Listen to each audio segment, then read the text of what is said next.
1. Danson Gaduthi, 32. Nambiswa Brian, 33.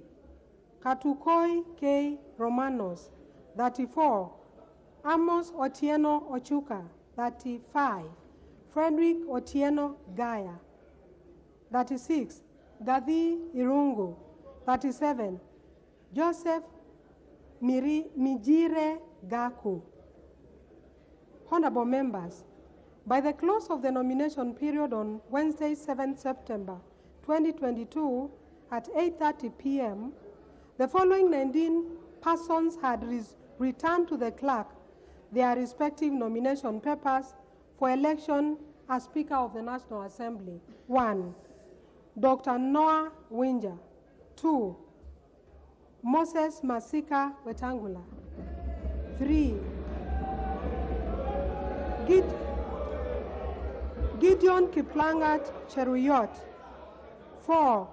Timothy Ayeko Olingo. 5. Marshall Mungare. 6. William Washira Mwaniki. 7. Isaac Wangengi Wainaina. 8. Kevin Mabeta Nyamira. 9. Dorothy Kemunto Nyangori. 10. Matthew Eric Dea Okongo. 11.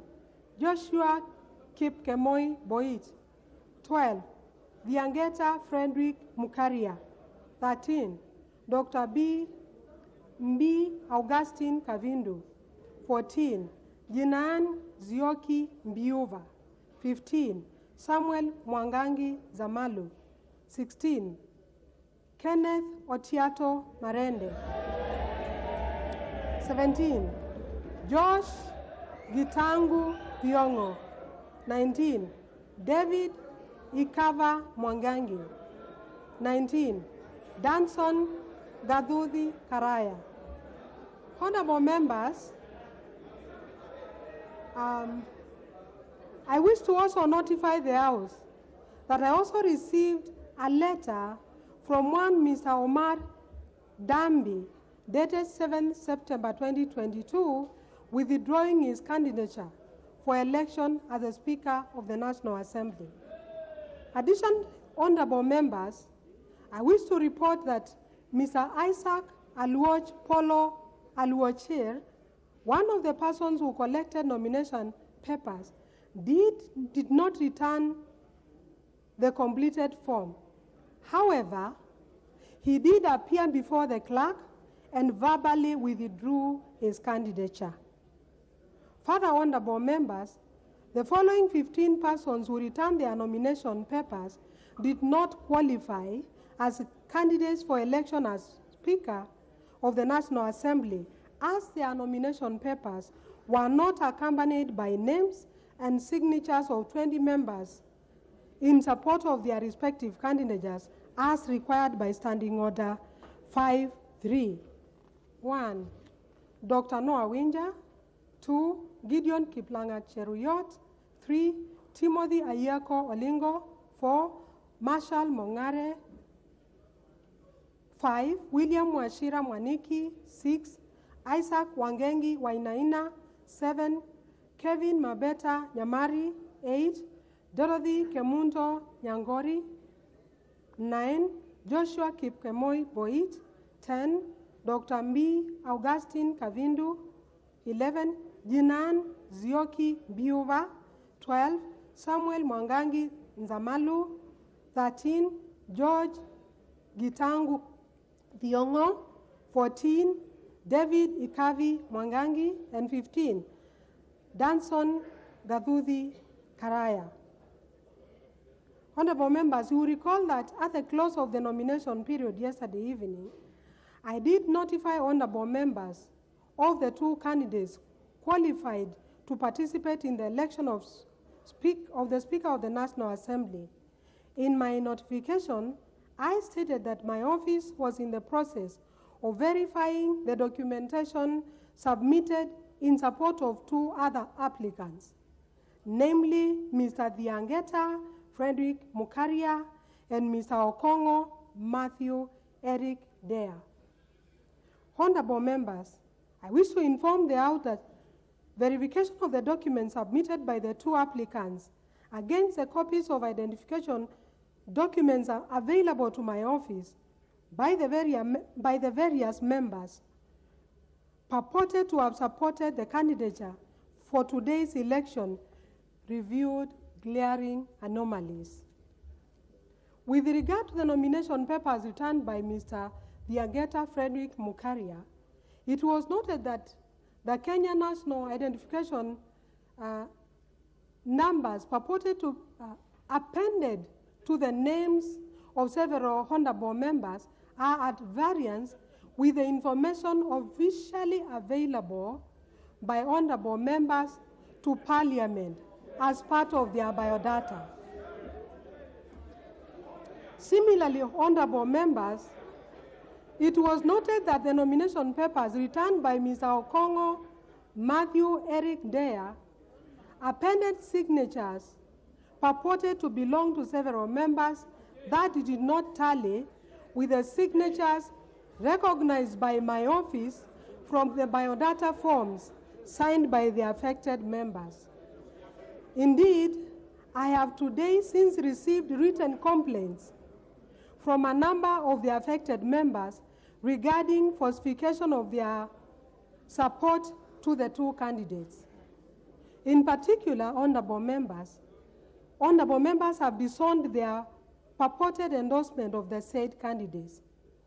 As at the time of this communication, I have on record formal protests from the following members: the Honorable Kimani Ichung'wa, the Honorable Beatrice Adagala, the Honorable Mohammed Ali Mohammed, the Honorable Mary Wamaua, the Honorable John Mutunga, the Honorable Githua Wamushukuru, the Honorable Samuel Moroto, the Honorable Dr. Robert Pukose, the Honorable Jen Kihara, the Honorable Julius Meli, the Honorable Wajiku Muhia, the Honorable Charity Kadhambi, the Honorable Paul Mwirigi, and the Honorable David Ikaria. Honorable members, in light of the above cited anomalies and the formal protests received from members, I have disqualified the two persons from contesting in the election for the Speaker scheduled for today, 8th September 2022. Cognizant of the fact that the willful submission of documents containing misleading, falsified, or fraudulent information for use in proceedings of a very crucial nature by this House may constitute a criminal offense, I have formally requested the Directorate of Criminal Investigations to investigate the circumstances under which the documents were submitted and take appropriate steps thereafter. Honorable members, pursuant to the provisions of Article 106 of the Constitution and Standing Order number 5 of the National Assembly Standing Orders, out of the 19 persons who completed and returned their nomination papers, the following two persons qualified as candidates for elections as Speaker of the National Assembly. 1. Kenneth Otiato Marende. 2. Moses Masika Wetangula. Honorable members, Standing Order 6 provides as follows regarding the voting procedure where more than one candidate qualifies to stand for election as a Speaker. 1. The election of the Speaker shall be by secret ballot. 2. The clerk shall at the commencement of each ballot cause the ballot box, empty and unlocked, to be displayed to the House and shall, in the presence of the House, lock the box, which shall thereafter be kept in the full view of the House until the conclusion of the ballot. Honorable members, we shall shortly proceed to issue ballot papers to you which will be issued by officers to each member in the manner I will guide. And so, when your name is called, you will receive one ballot paper at the table and proceed to the voting booth. Mark your ballot paper and proceed to cast your vote.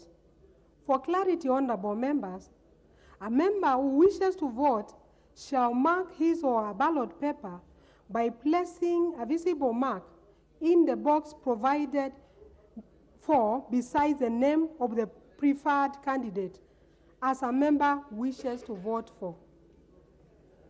Thereafter, the member should fold the marked ballot paper before leaving the booth and deposit the folded ballot paper in the ballot box. A member who in the process of voting has marked his or her paper in error may, by returning it to the clerk, obtain another ballot paper in its place. The initial ballot paper marked in error shall be marked cancelled and destroyed by the clerk. Honorable members, when it appears to the clerk that all members who are present in the House and who wish to vote have voted and deposit their ballot papers in the ballot box, the clerk shall unlock the box, examine the ballot papers, and having rejected those unmarked or spoiled, report to the House the result of the ballot. May I also notify you, honorable members, that after the clerk has unlocked the ballot box, a member who has not already recorded his or her vote shall not be entitled to do so. The verification and counting of ballots shall take place in the presence of members appointed as agents or representatives by the candidates. For clarity, each candidate is allowed a maximum of one agent or representative for the purpose of the ballot. Honorable members, in line with the requirements of Standing Order 7.1, a person shall not be elected as Speaker unless supported by votes of 2/3 of all honorable members. The House is reminded that this 2/3 threshold is not a constitutional requirement, but a procedural step to ease the election of a Speaker on the first round of the ballot.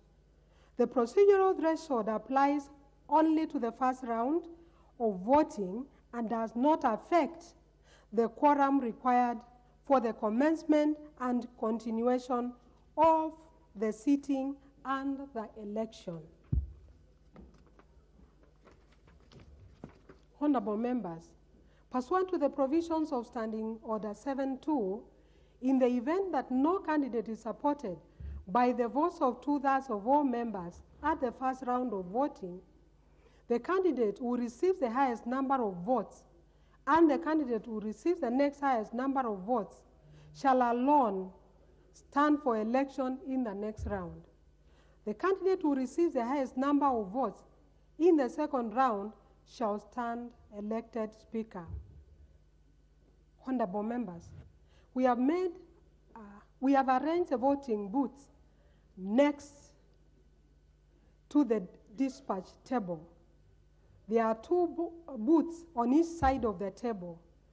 Members on my right hand side will cast their ballots in the voting booths placed on the side of their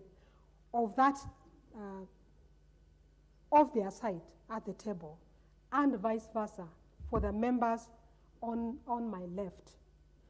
Honorable members, before the House proceeds to vote, I wish to remind the House that this particular voting is by secret ballot.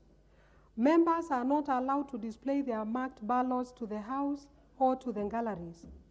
Members from the media are also reminded to observe Rule 3 of the broadcasting rules in the first schedule to the standing orders. And for the avoidance of doubt, The said rule provides as follows, and I quote, wide-angle shots of the chamber shall be used during voting and division, and no shot shall be taken so as to show the manner in which a member has voted in any secret ballot. Having explained the voting procedure, I now wish to direct the Chief Sanjara Terms to open the ballot box and display it to the honorable members.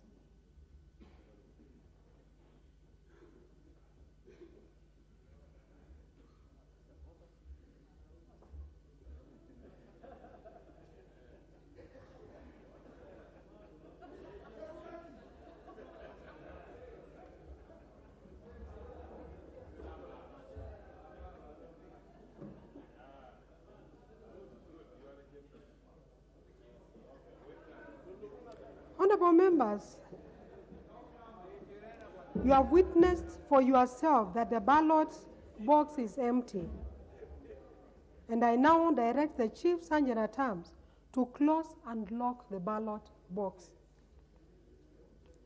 The next step before we start to call out names for members to come and vote is to inquire of the House of any member designated by the candidates as their agent or representative, which is strictly one agent or representative per candidate.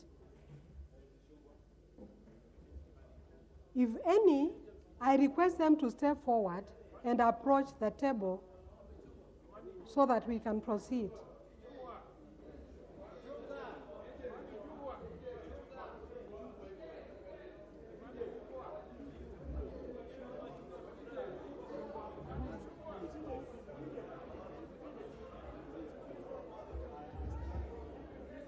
Honorable members, who is for Honorable Marende?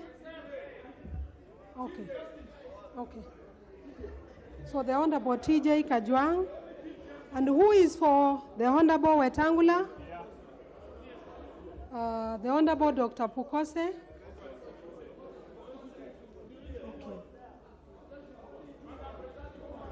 Now,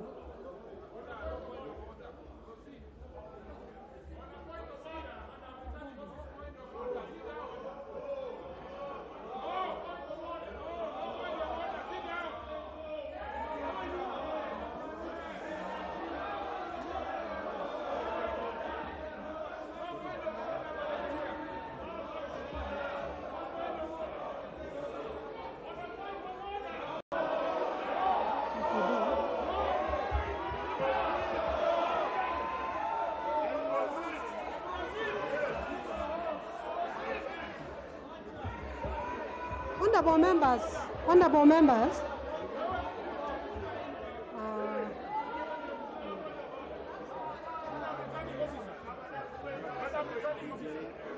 we have legitimate issues and interventions to make.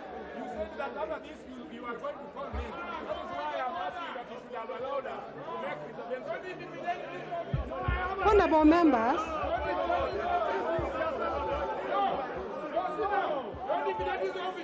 those people that will sit down.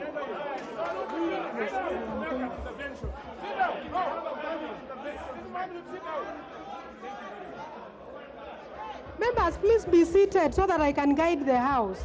Just be seated. Take your seats. Take your seats, honorable members. I want to guide the House. I will allow a few interventions from the members before we proceed to the ballot. And I will now allow the Honorable T.J. Kajwang to yes.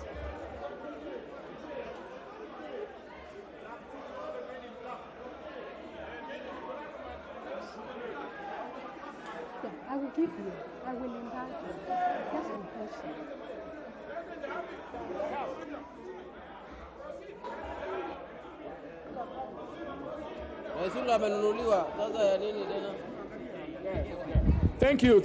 Thank you, Madam Returning Officer. And first of all, because this is the first time we are interacting with the table, we want to thank you for preparing elaborately this House to enable to accommodate all of us. I have a constitutional fundamental issue to raise, and members who have been here before and members who are joining us for the first time, this is a debating chamber, and we'll be here for 5 years. And so all the issues that need to be spoken, which the nation needs to know, should be spoken, because that is why we have come, and that is why we took off to present these issues. And so I raise a constitutional fundamental issue on the candidate on the table, which is number 4, Honorable Senator Moses Wetangula, touching Madam Returning Officer. I am sure that when members will keep quiet and listen, they will be able to follow me and be able to respond. And all those issues can be responded to in a very civilized manner. Whether that candidate is legible as a candidate for Speaker. Madam Returning Officer, under the Constitution, Article 103, as read with Article 106, mandates that a person is qualified if that person is not a member of this House, and if he's a member of the other House, he has submitted his resignation to the Speaker. No, just give me time. You are an old man. You are an old man. No, don't say so. Use parliamentary words to me. Now, Madam Returning Officer, as much as I've been able to check out, the member who is number 4 is actually an elected senator of the other House. Now, if he is elected member of the other House, he ought to have presented this resignation to the Speaker. I have learned reliably that that person presented this resignation letter on 9th of August to the Speaker, allegedly to the Speaker of that House. Now, if you look at Article 10, when you look at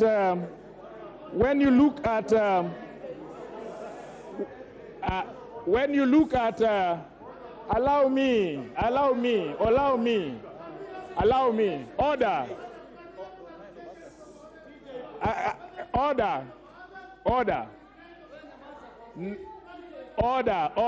Order. A day after the elections. I'm explaining myself, please. Now, the Speaker to whom he allegedly delivered his resignation letter was already an elected governor. It means, according to the Constitution, 103 says that the term expires on 102 at the date of the general election. The term of this House and the term of the other House expired on 8th, not on 9th. The term of the Speaker of that House expired at that time when that person was elected as governor. It means that on 9th, there was no Speaker to whom the candidate would have given his election papers. So the fact of the matter is that if you have an office without a substantive holder thereof, then that office is no office. So if, as I am reliably informed, that he tendered his resignation to an office without the substantive member being, the substantive holder of that office being validly in that office, Then he resigned to no speaker. I ask you, Madam Returning Officer, because this is it is not, no, he's a returning officer. By law, he's a returning officer. That is what he is, yes? This is an issue which is not only important to us, but important to all those other candidates who have a valid, some of them who are not in this house, who have a valid responsibility to ask. The last one, and this may draw a lot of protestation from somebody who does not like my thinking, and in this house, we must not like each other's thinking. The same person that is the candidate, there is a valid resolution of this house. There is a valid resolution of this house, which in record, saying that that particular person is not eligible to hold a public office in Kenya. Madam Returning Officer, this is a house of records. This is a house of records. There is a resolution of this house, passed by this house, implementable by this house, that the person should not hold a public office arising out of matters concerning integrity. So in both those grounds, I ask you, Returning Officer, to find that one Moses Wetangula is not eligible to be a candidate for the Speaker of this House. I thank you so much. Speaking in this House is very easy.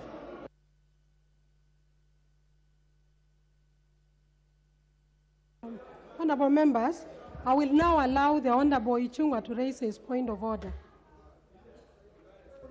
Thank you, Honorable Clerk. And let me just begin by thanking the Honorable T.J. Kajwang for that point of order. Although unfortunately, Honorable Clerk, and I would really beg this 13th Parliament that we allow each other time to be heard, because the Honorable T.J. Kajwang has a right to raise whatever issue he wants to raise, and we all have a right to respond, and eventually the presiding officer will probably make a determination. But allow me to just go straight to some of the issues that the Honorable T.J. Kajwang has raised. And it is indeed true that one can only be elected a speaker if you are not a sitting member of parliament. That includes members of the Senate.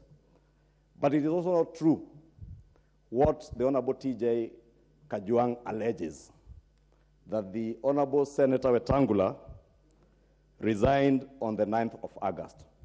It is indeed preposterous for the Honorable T.J. Kajwang to make an allegation in this House that he cannot substantiate by way probably of tabling a copy of that letter that he purports the Honorable Senator Wetangula resigned on the 9th of August.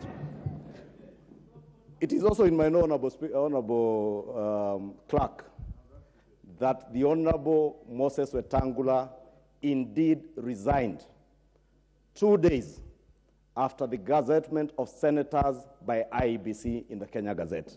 And those are facts. And I want to believe, Madam Clerk, that in your office you have a copy of that letter, which the Honorable T.J. Kajwang does not have. What is purporting here can only be equated to what they said was opaque. Honorable Speaker, it is also not true that indeed when the Constitution that the Honorable T.J. Kajwang is quoting says that the term of Parliament of the 12th Parliament ended on the 8th of August. It is true for the Honorable T.J. Kajwang and myself and the Honorable Senator Wetangula, who was a senator in the 12th Parliament. But the office of the Speaker exists in perpetuity. And until another Speaker, today as we speak, Madam Clerk, Speaker J.B. Muturi is still the Speaker of the National Assembly until a new Speaker is elected this afternoon.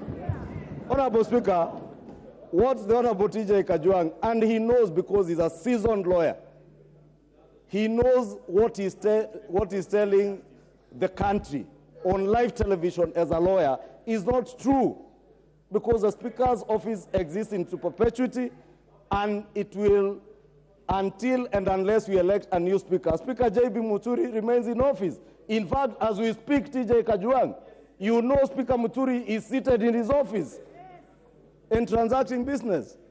Indeed, Honorable Speaker, let me not even belabor that point. Honorable Speaker, I just want to beseech that we do not spend a lot of time arguing things that could be described as rumors, hot air, things that are opaque.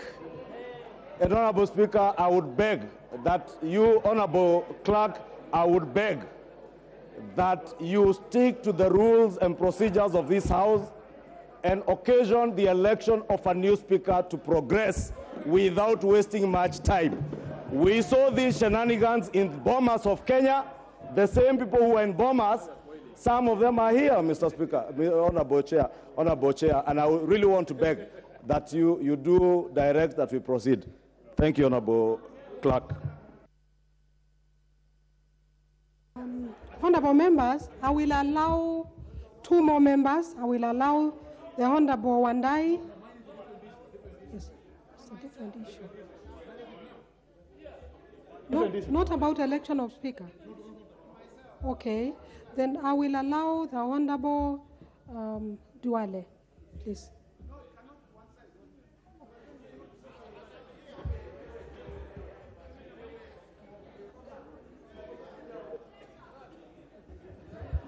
Honorable Madam Acting Clerk and the Returning Officer.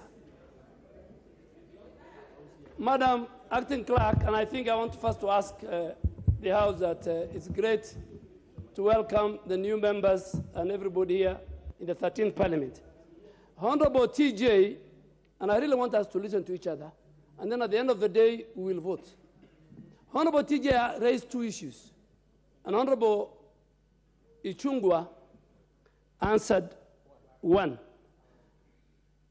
Honorable Madam Acting Clerk, I want to refer you to Article 74 of the Constitution.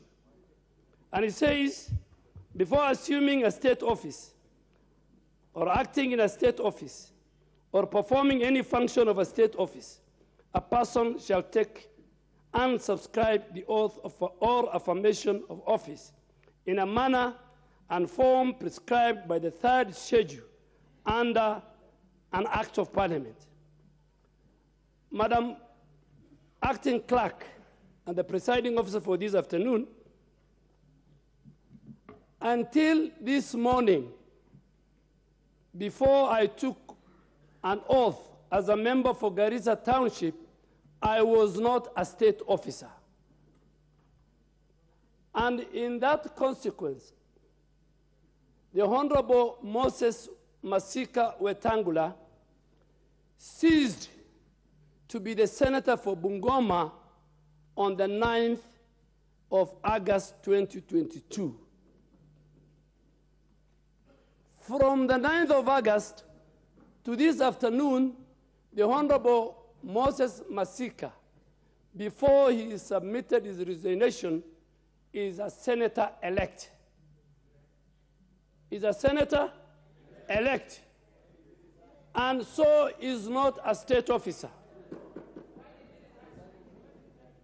And in that consequences, Madam Acting Clerk, in fact, my submission to you is that based on Article 74 of the Constitution, and that you become a state officer on the basis when you take an oath or an affirmation, Honorable Moses Wetangula, senator-elect, was not under any legal or constitutional obligation even to resign. Resign from what? Resign from what? Because he is not a state officer. 2, Madam Speaker, and that is based on Article 74 of this Constitution. 2, Madam Speaker, The Honorable TJ has raised a report, an advance report of this House, a resolution of this House that indicted Senator-elect and the candidate of this afternoon. Madam Acting Clerk, I want to prove to you that I had the privilege and to be a member of that 10th Parliament, in which Honorable TJ Kajwang was not a member. And that report was done by the Defense and Foreign Relations Committee, in which a ranking member was the chair, the Honorable Eden Kainan. And based on that report, the Honorable Moses Wetangula stepped aside. Madam Acting Clerk, you know resolutions of this House is always based on further investigation by other agencies within the criminal justice system. That this House doesn't have the tools and the equipment to do a serious investigation. So the resolution of this House was sent to other bodies, the way we do, to the DCI, to the Auditor General, to the AACC. And I want to confirm that those agencies have cleared Moses Masika Wetangula and President Kibaki reappointed Moses Wetangula back to his ministerial position. So, Madam Speaker, facts speak for themselves. And Mr. Speaker, let us not use the law selectively. Speaker, we need to vote. Today, we have an opportunity, Madam Speaker. All of us sitting here, apart from the nominated members, we have been dealing with the voters. But today, we are voters ourselves. And we must exercise our constitutional right as 349 members. The law is very clear. Even if, and I want to challenge, even if Moses Masika Wetangula did not resign and did not brought you a resignation letter based on Article 74 of the Constitution, the Honorable Moses Wetangula is not a senator of the 13th Senate, of the 3rd Senate, because he has not taken the oath of office. And the moment all of us took an oath of office this afternoon, from morning, we now become state officers, so that you can resign. So, Madam Speaker, let us not have a debate. Let us give chance. These members have an opportunity. They have a constitutional right. Madam Acting Speaker, we have a very daunting task ahead of us. So that report was not tabled. I think myself, Honorable Bandi, Honorable Kainan, there are very few of us who are in the 10th Parliament who know that report. So let us, those who want to vote for Kenneth Marende, I have served under him as a speaker. Those who want to vote for Moses Masika Wetangula, they will vote for him. Let us stop the shenanigans and sideshows. Like the Senate, let us go and have a speaker so that next week we go to orientation and we start implementing the Kenya Kwanza Hustler Fund as fast as possible. Honorable members, before I rule, it is only fair that I have given 3 members on this side to speak. I will give 3 members on this side to speak. You okay? You okay? Okay. Okay then.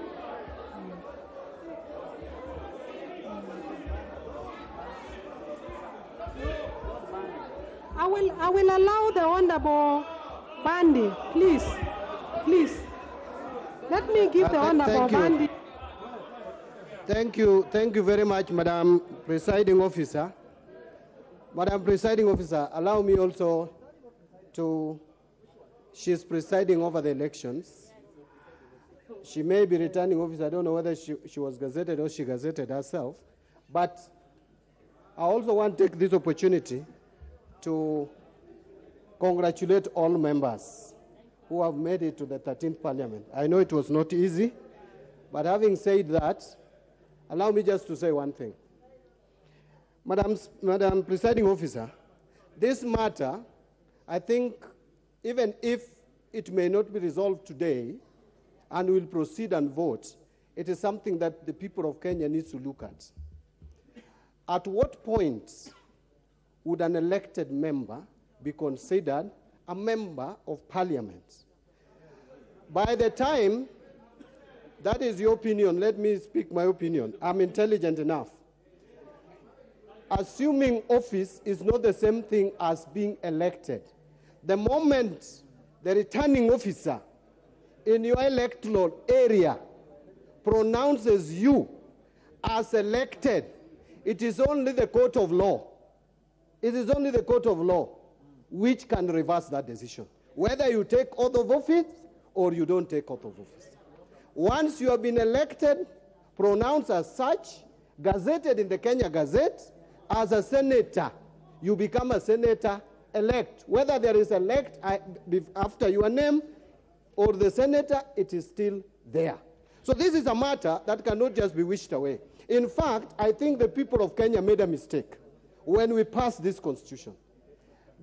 There is a law, when you look at the constitution, just a minute, when you look at the constitution, Madam Presiding Officer, the constitution speaks to no one can be a member of parliament if you are a state officer, but goes ahead to exempt serving members of parliament from running.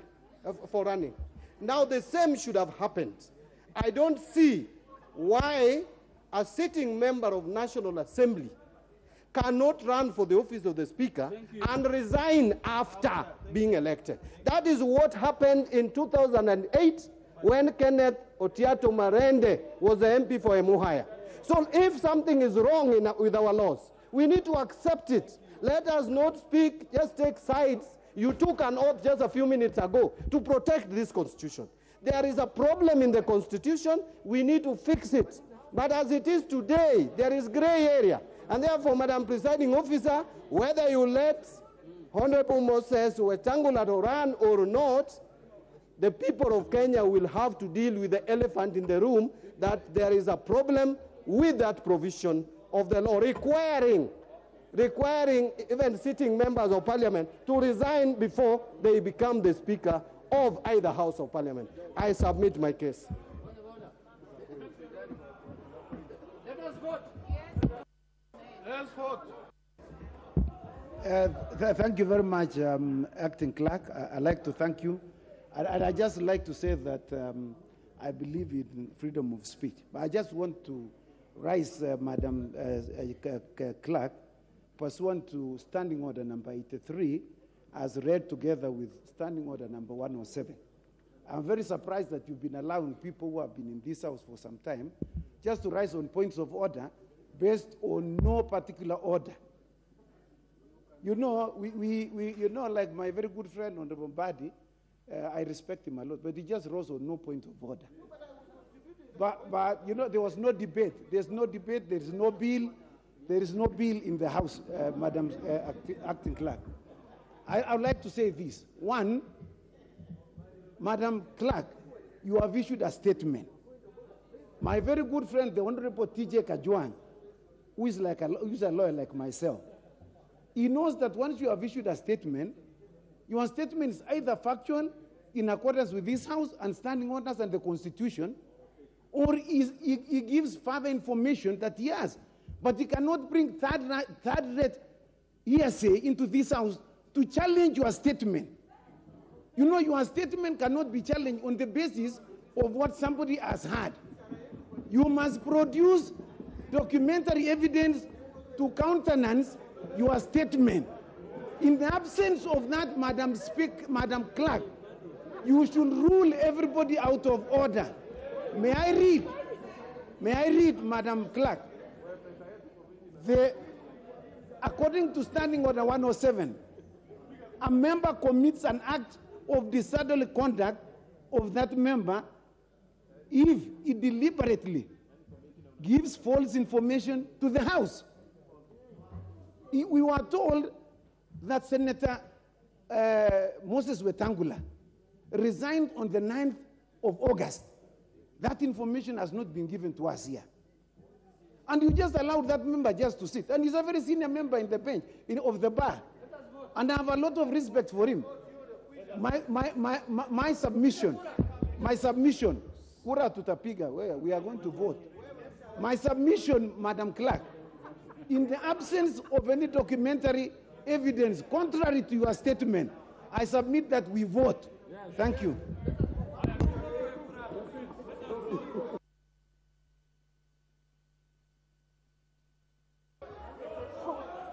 Honorable members, I would like to respond to the issues that have been raised. Yeah. So members, if you could be silent, I will respond on the matters that have been raised concerning one of the candidates who is standing for election. And I want to respond as follows, generally, especially on the matters that have been raised by the Honorable TJ Kajwang, who has asked a question about a person who is elected as a member of parliament, and in this case, a senator, whether this senator is eligible for election as a speaker.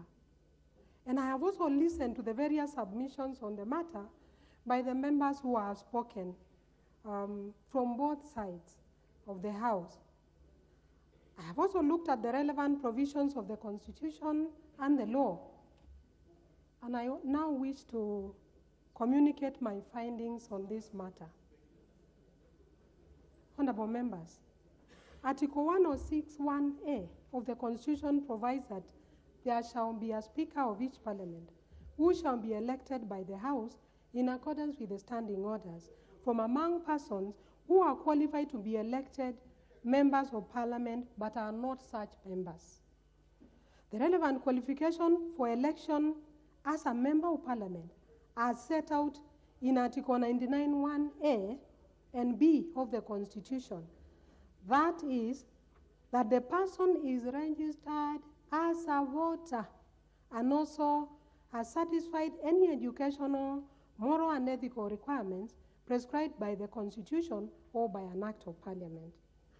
Additionally, Article 99(2) provides that a person is disqualified from being elected a member of Parliament if that person is a state officer or a public officer other than a member of Parliament, has at any time within the 5 years immediately preceding the date of election held office as a member of the Independent Electoral and Boundaries Commission, has not been a citizen of Kenya for at least the 10 years immediately preceding the date of the election, is a member of a county assembly, is of unsound mind, is an undischarged bankrupt, is subject to a sentence of imprisonment of at least 6 months as at the date of registration as a candidate or at the date of election, or is found in accordance with any law to have misused or abused a state or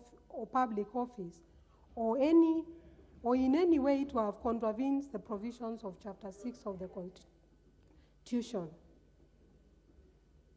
Honorable members, let me just go through my finding. First thing I would want to say about the issues that have been raised by members is that on the 5th of September, after the candidate submitted his nomination papers, the candidate in question, pursuant to Standing Order 5 of the National Assembly Standing Orders, I did write to the Independent Electoral and Boundaries Commission seeking confirmation as to whether this particular candidate is qualified to be elected as a member of Parliament under Article 99 of the Constitution, and whether or not is such a member. In a letter dated 6th, please just listen. In a letter dated 6 September 2022, the Independent Electoral and Boundaries Commission wrote back to me, confirming that pursuant to Article 99 of the Constitution and Section 24 of the Election Act, number 24 of 2011, Moses Masika Wetangula is a registered voter. Fact number 00 105 121 119 09 45 11 in Kambuchai constituency. And the and the IEBC indicated that he is duly qualified to contest for election as Speaker of the National Assembly. Honorable members, as you all know, the IEBC is a body established by Article 88 of the Constitution of Kenya and charged with the registration of voters and registration of candidates for election. So the determination by the Commission is formally on record in my office. Secondly, honorable members, now allow me to draw you to Article 74 of the Constitution, which the Honorable Duale has made reference to, and which provides that before assuming office, or a state office, acting in a state office or performing any functions of a state office, a person shall take and subscribe the oath or affirmation of office in the manner and form prescribed by the third schedule or under an act of parliament. It should also be noted that the third schedule to the Constitution sets out various forms of national oaths of affirmation for state officers, including the one for members of parliament. Honorable members, a comparative glance, even at jurisdictions elsewhere in the world, and I would like to quote the United Kingdom, a member of parliament is not deemed to be a member until that person has taken the required oath of office. In the United Kingdom, honorable members, members of both houses of parliament are required by law to take an oath of allegiance to the crown, and MPs cannot take their seat, speak in debates or vote or receive a salary until they have taken oath of affirmation. In fact, in the UK, the seats could be declared vacant if you make such a mistake. And in the United States of America, the Constitution also requires members of the Congress to take and to be bound by an oath of office of affirmation as such. So members usually take the oath before they have assumed office.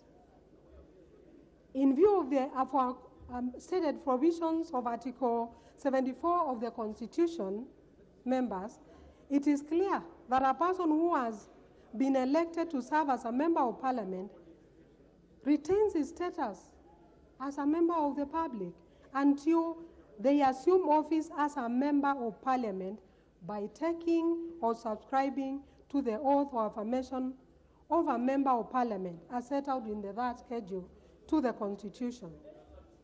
And lastly, honorable members, let me finish. In any event, even if we were to overlook the provisions of Article 74 of the Constitution relating to the assumption of office, as I have enumerated, and argued that there was need for the senator to resign from office, may I now confirm that I am in receipt of a letter dated 29 August, written by the Honorable Moses Masika Wetangula, addressed to the Speaker of the Senate, in which he communicated in writing to the Speaker of the Senate his decision to resign from his position as a senator-elect for Bungoma.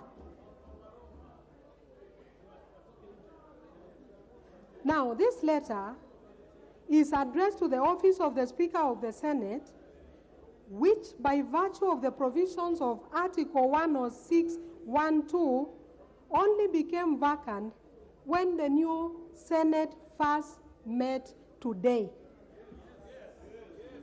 So the spirit of the Constitution espoused under Article 103(1)(c) is that the seat automatically becomes vacant upon receipt of the resignation of a letter, and there is no corresponding obligation imposed on the Speaker to accept or decline the resignation.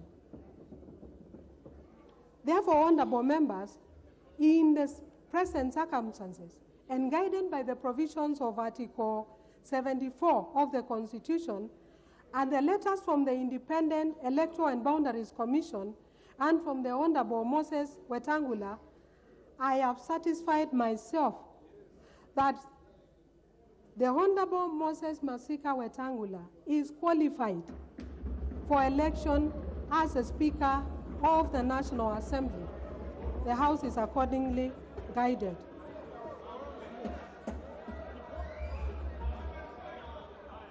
Honorable members, I would like us now to proceed. I would like us to proceed now to start the process of voting. And I now invite the Deputy Clerk to call out the names, after which, when your name is called, you will be issued with a ballot paper, and we shall proceed with voting. Thank you.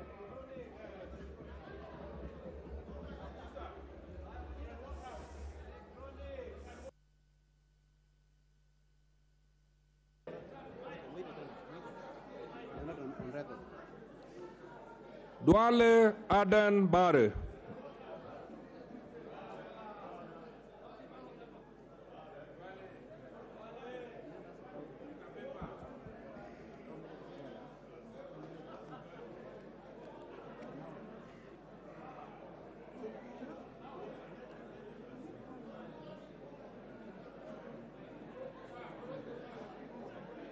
The people with disabilities.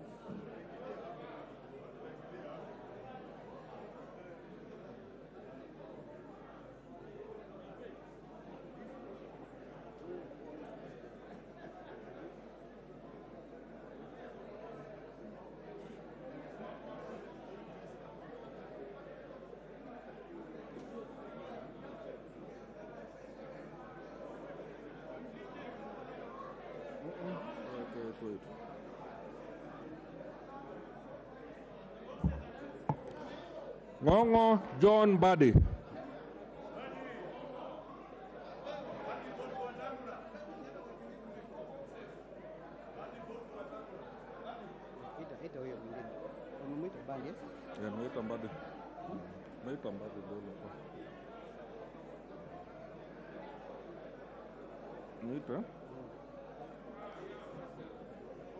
Maalim Farah.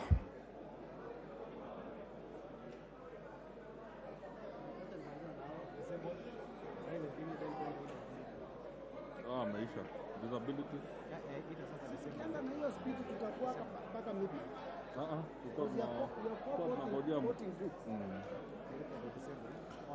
Mumo Rose Museo, Wetangula Timothy Wanyonyi, Lomwa Joseph Samal.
It's a must that somebody gets you card round one. Then we will go to round two.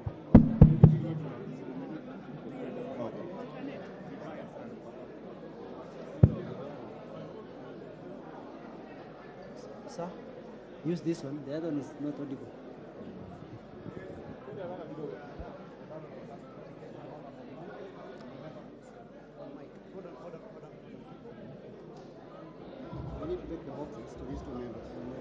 Honorable members, I will allow the clerks to take the papers to the members with disability, please. That is the Honorable Lomwa Joseph Samal, the Honorable Masara Peter Francis, and the Honorable Koskei Jackson, and also the Honorable Mumo Ross Museo.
Chumuel Samuel Moroto, Rai Samuel Gonzi, Welie Adan Keinan.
Ahmed Shakil Ahmed Shabir, Hassan Abdi Yusuf, Kiunjuru Festus Mwangi, Lokuton Joseph.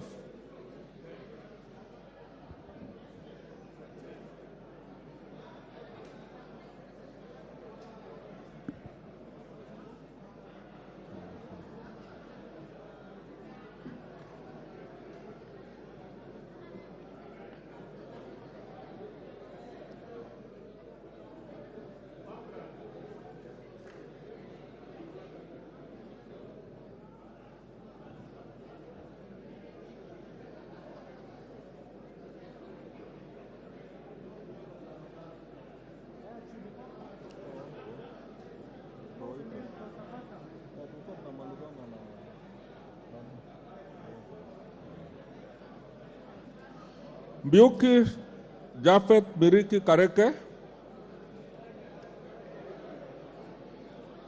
Odhiambo Mili Grace Akot, Sirma Musa Cherutich, Wanjala Rafael Sauti Bita.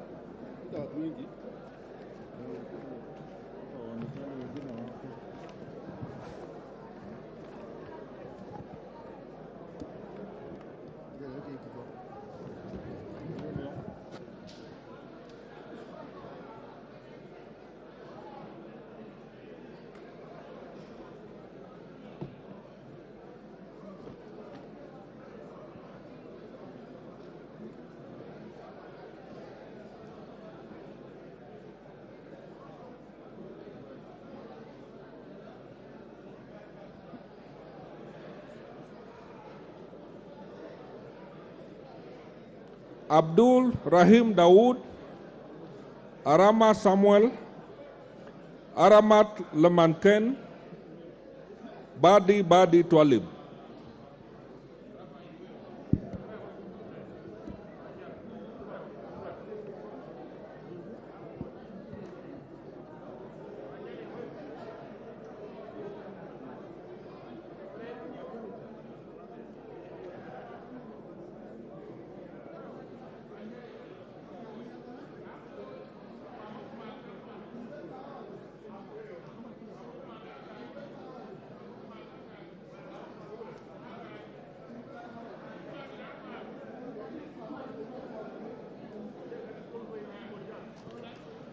Bowen David Kagongo, Chege Sabina Wanjiru, Chepkonga Kiprono Samuel, Chesebe Fred Kapondi.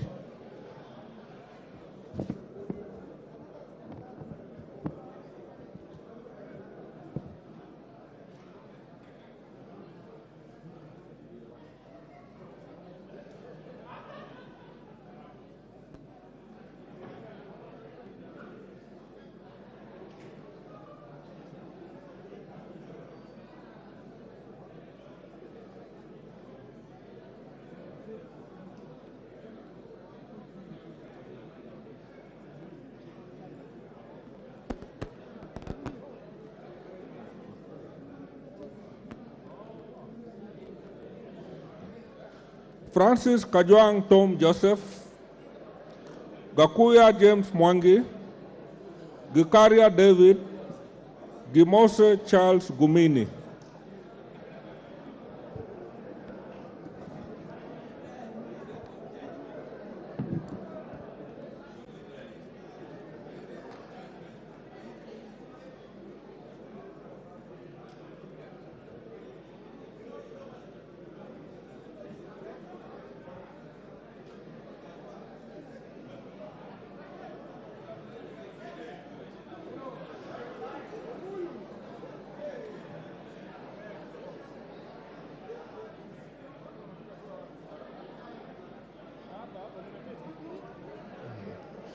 Ichungwa Anthony Kimani, Injendi Moses Malulu, Kaluma George Peter Opondo, Kanchori Elijah Memusi.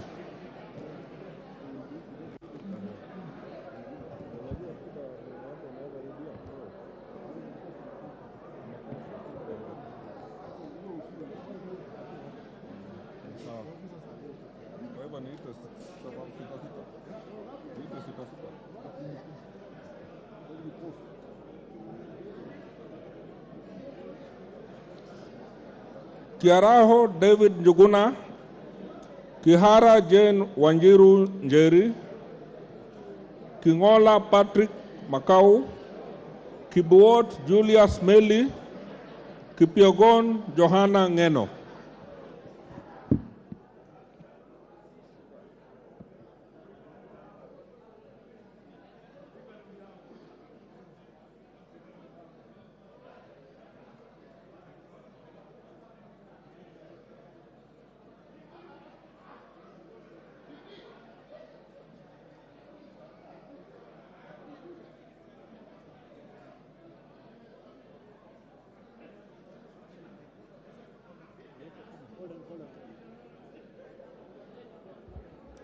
Honorable members, a question has been raised by a member. I just want to give you guidance because a member has raised concern about how to mark the ballot paper. And the standing orders 6 of our National Assembly standing orders provide that you are supposed to mark the ballot paper by placing a mark in the space opposite the name of the candidate. I would urge members to put a tick or an X, but any other mark would be a mark. But put an X or a tick, but just a mark would be sufficient. You will not be disqualified. Yes, yes. Put a mark inside the place provided for you to mark. I would appreciate a tick or an X, but any mark is accepted.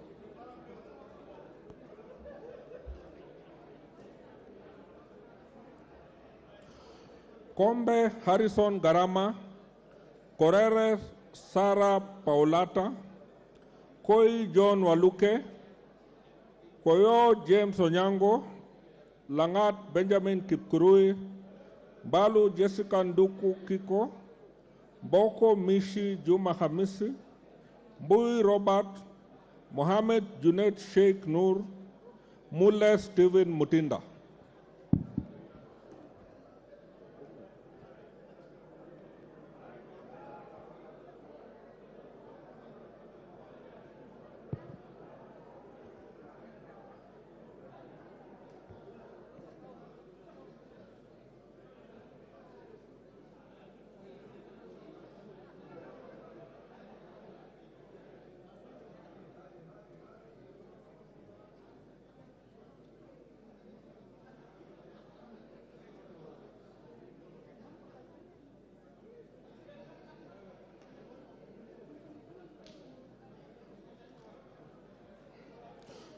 Mulu Makali Benson, Musau Vincent Musioka, Naika Johnson Manya, Nanok Daniel Epuyo, Nyamai Recho Kaki, Nikal James Wambura, Ochieng David Ouma, Odanga Geoffrey Makoha,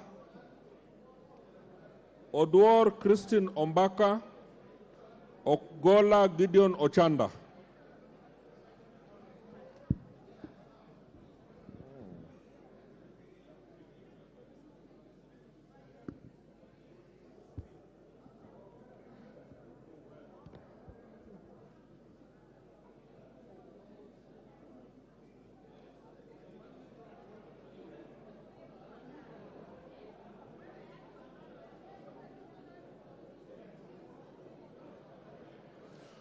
Owor Joshua Aduma, Kosing David Lesiaku, Pukose Robert, Raso Dido Ali, Robi Mataz Nyamabe, Shimbwa Omar Munyi, Shinyali Bernard Masaka, Sitati Daniel Wanyama, Sudi Oscar Kipchumba, Sunkuli Julius Lekakenyi.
Wahome Alice Mudhoni, Wandai James Opio, Wangwe Emmanuel, Wanyonyi Ferdinand Kevin, Cholule Liza Chipkorir, Lesuda Josephine Naisula, Wanjira Martha Wangari, Aburi Lawrence Mpuru, Muhia Wanjiku.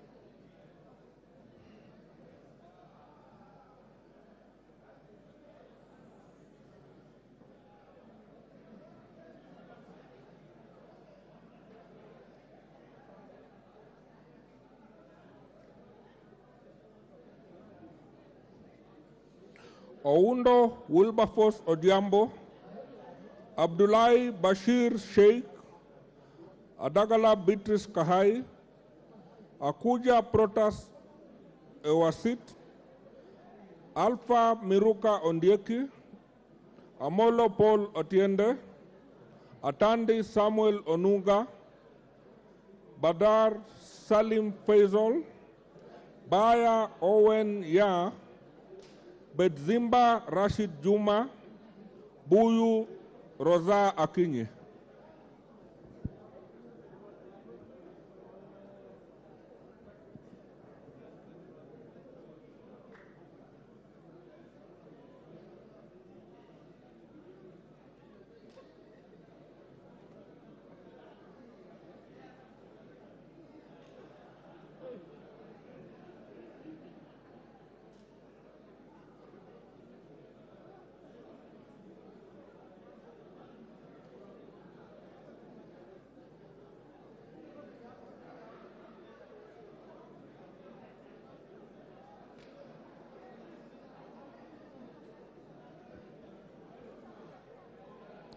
Chege John Kiragu, Chepkwoni Charity Katambi, Gachobe Samuel Kinudia, Gatiru Benjamin, Gitari Joseph Gachoki, Gitau Faith Wairimu, Gidinji Robert Gichimu, George Macharia Karioki, Gogo Lilian Achieng, Guyo Ali Wario.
Jeho Fatuma Abdi, Hassan Kulo Maalim, Hiribae Said Buya, Kagesi Kivai Ogesi, Kahangara Joseph Mburu, Kalasinga Joseph Simiu Wekesa Majimbo, Kamene Joyce, Kamuren Charles, Kandie Joseph Chebiogon, Karani Stephen Washira.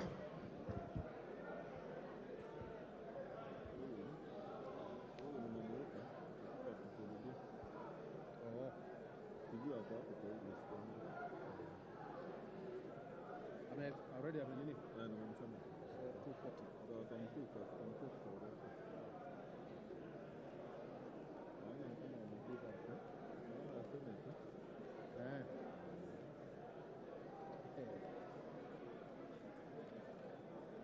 Tunaenda second round.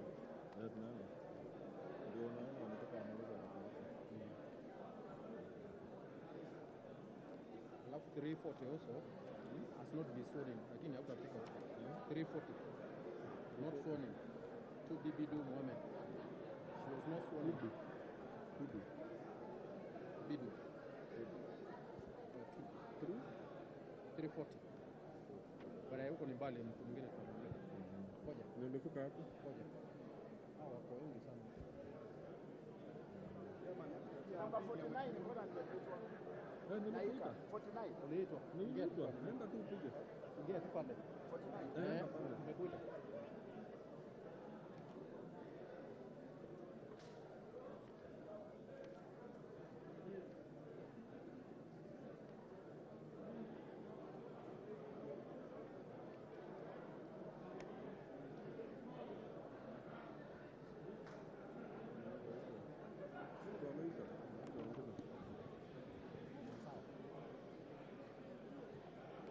Karemba Eric Muchangi, Kasalu Irene Modoni, Kasait William Kamket, Katana Paul Kahindi, Kemei Justice Kipsang, Kemero Maisori Marwa, Kimani Francis Kuria, Kimulu Joseph Kivinda, Kingara Simon Nganga, Kirima Moses Buchine, Kitty Richard Ken Chonga.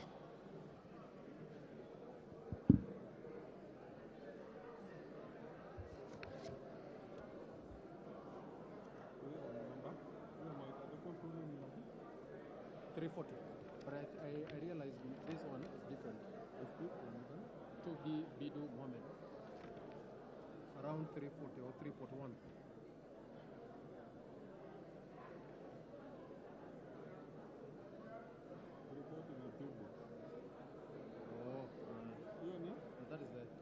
That one was sworn in. One has not been sworn in. It's 340 also. I don't know why. How many 340? Yeah, it's the same number. This one, yeah. Not sworn in.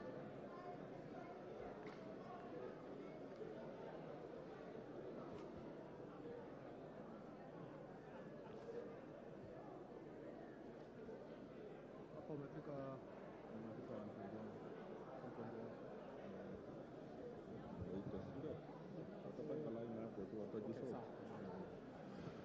Koech Nelson, Kosgei Hilary Kiplangat, Kwenya Duku Zakari, Jackson Leku Montare, Peter Locha Kapong, Luyai Kalebamisi, Mawade Julius Musili, Bai Nimrod Bituka, Mizigi Lydia Haika, Mohammed Ali.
Momanyi Innocent Obitu, Mwangina Jerusha Momanyi, Mushira Michael Mwangi, Muhanda Elsie, Muiruri Mudama Stanley, Muhwana Titus Hamala, Muli Fabian Kule, Muliung Gideon Mutemi, Murugara George Gitonga, Rindikiri Mugambi.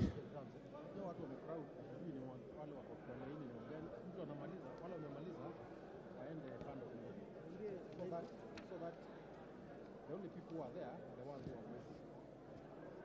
Now, agent, I don't know whether you can get Kajua ni agent.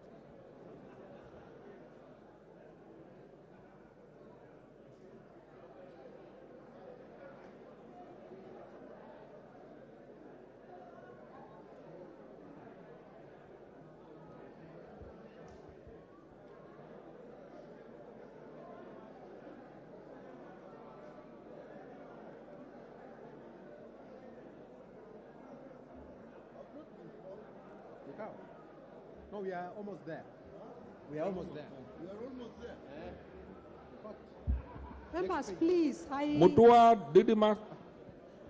would like to request the members who have voted to clear the voting area so that we are able to allow other members to vote.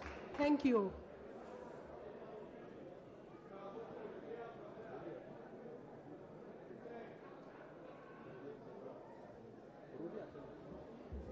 Members, please, once you have voted, clear the voting area to allow other members to vote. Thank you.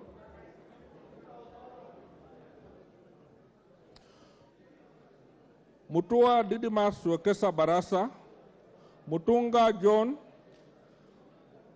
Mwakuona Danson, Mwale Nicholas Tindi, Mwalika David Mboni, Mwanyanje Gertrude Mbeyu, Mwirigi John Paul, Nabulindo Peter Oscar, Dungu George, Nganga Alice Wambui.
Ngikolong Nicholas, Nguna Charles Ngusia, Joroge Mary Wamaua, Ntwiga Patrick Munene, Nyamita Mark Ogola, Nyamoko Joash Nyamache, Nyenze Edith Veti, Nyoro Samsung Ndindi, Zamba Tadeas Kidua, Nzengu Paul Musimi.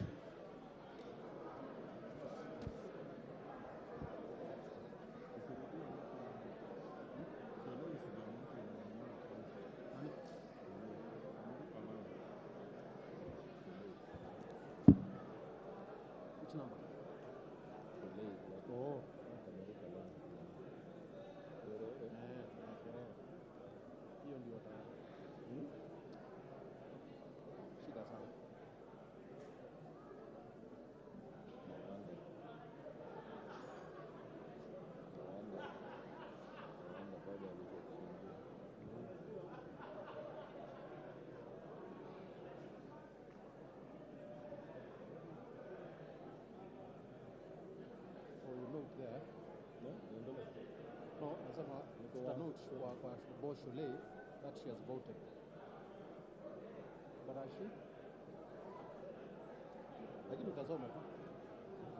Utazoma tu because they are crossing, so she cannot vote twice.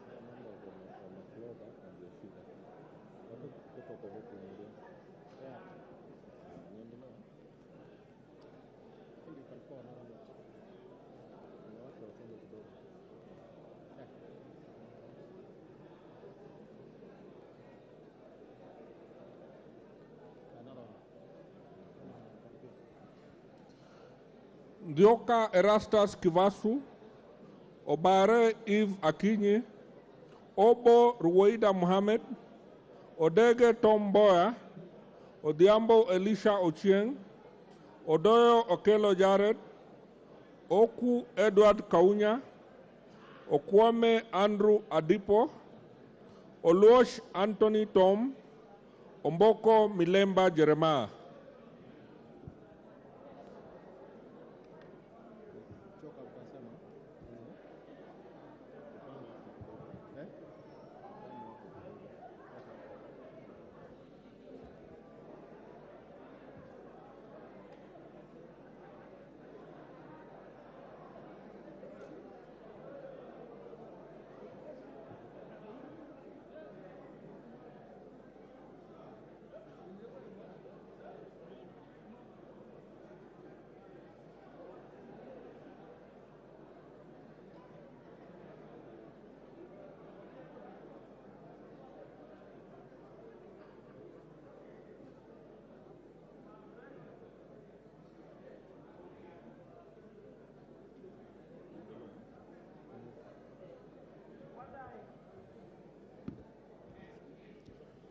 Omwera George Aladwa, Ongili Babu Owino, Onyego Silvanus Osoro, Otucho Mary Emase, Owino John Walter, Owino Martin Peter, Oyula Joseph Maero, Pasaris Esther Mudoni, Paul Abuor, Risa Sankuya George.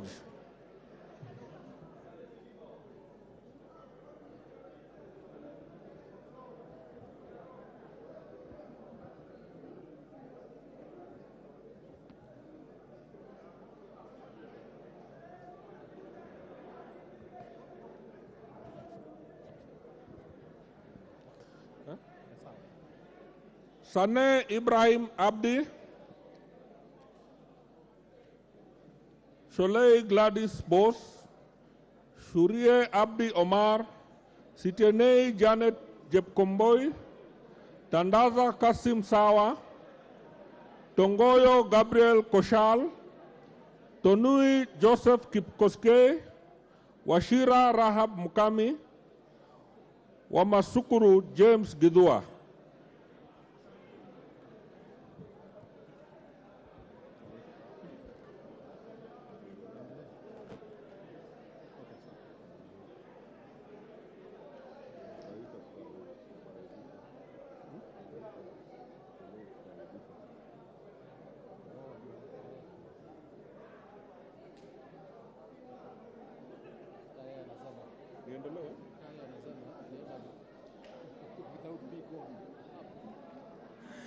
Wambilianga Catherine Nanjala, Wamuchomba Gadoni, Wangaya Christopher Aseka, Wanjiku John Juguna, Waweru John Kiarie, Were Charles Ongondo, Yegon Brighton Leonard, Yusuf Adan Haji, Elachi Beatrice, wa Naomi Jilo.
Sagon Florence Jematia, Abdi Ali, Abdi Hamis,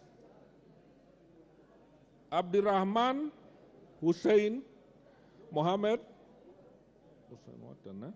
Abdirahman Mohammed Abdi, Abdullahi Amina Dika, Aburi Donya Doris, Ado Mohammed Adan, Ali Abdisarat Khalif, Barasa Patrick Simiu, Barongo Nolfason Obadia.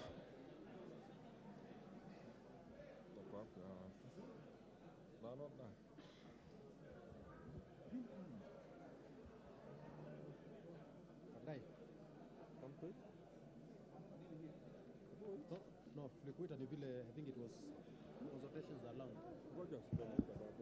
Sijafika? Ndai. But is a ranking member. Unajua inarudi page 10, inarudi kwa B. I've gone back to, do you know they're using the order? Just a minute. Ile ingine tunaifanya. Every page you mark it just a minute. Nasema wengine alikick. Sawa.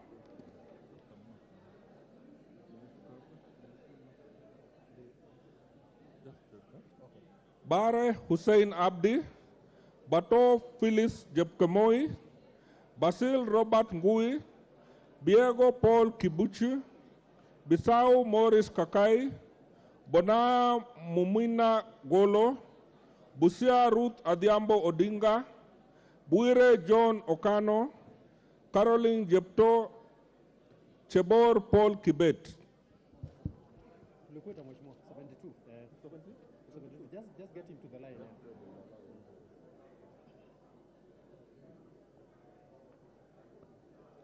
Yeah, come on.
Cherorot Joseph Kimutai, Chiforomodo Mangale Munga,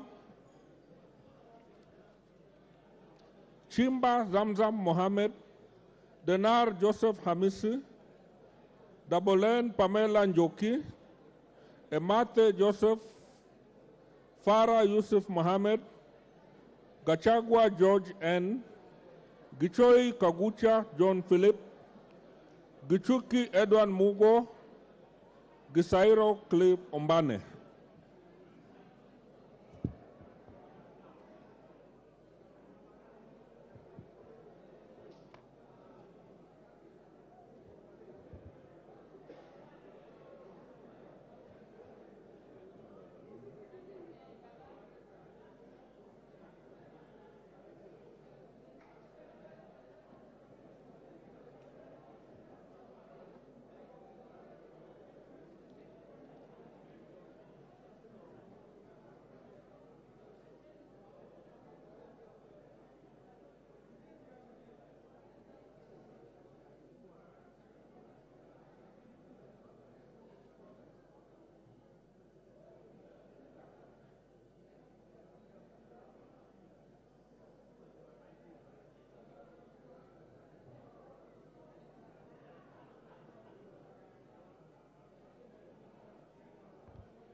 Guyo Ade Wario, Hamisi Kakuta Maimai, Haro Abdul Ibrahim, Harun Suleka Hulbale, Ikana Frederick Lusuli, Ikiara Dorothy Modoni, Iraya Joseph Wanaina, Idinji Shadrach Mwiti, Jaldesa Guyo, Jeho Fatuma Abdi.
Jihanda Zahia, Kagiri Jen Wangeshi, Kagombe Gabriel Gatuka, Kahugu Eric Mwangi, Kailemia Elizabeth Karambu, Karauri Ronald Kamwiko, Karito Kiili Daniel, Kasiwai Rael Chepkomoi, Kimei Beatrice Chepngeno, Kode Felix Odiwar.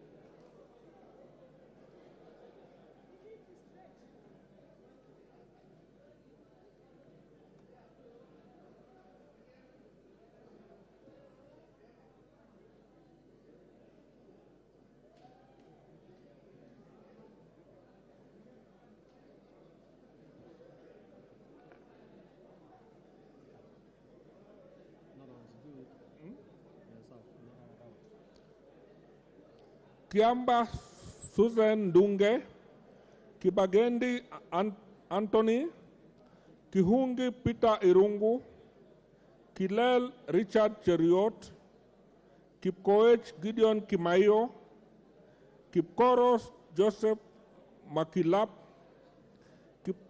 Kiplagat David, Kipngor Ruben Kiborek, Kiprono Mutai Alfred, Kirwa Abraham Kipsang, Kitani Marien Chebet.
Kitilai Olentutu, Kitur Bernard Kibor, Koech Victor Kipngetich, Komingoi Kibet Kirui, Koril Adams Kipsanai, Yakub Ado Kuno, Karuria Elijah Njore Njoroge, Lelmengit Joseph Kipto Koske, Lengarus Pauline.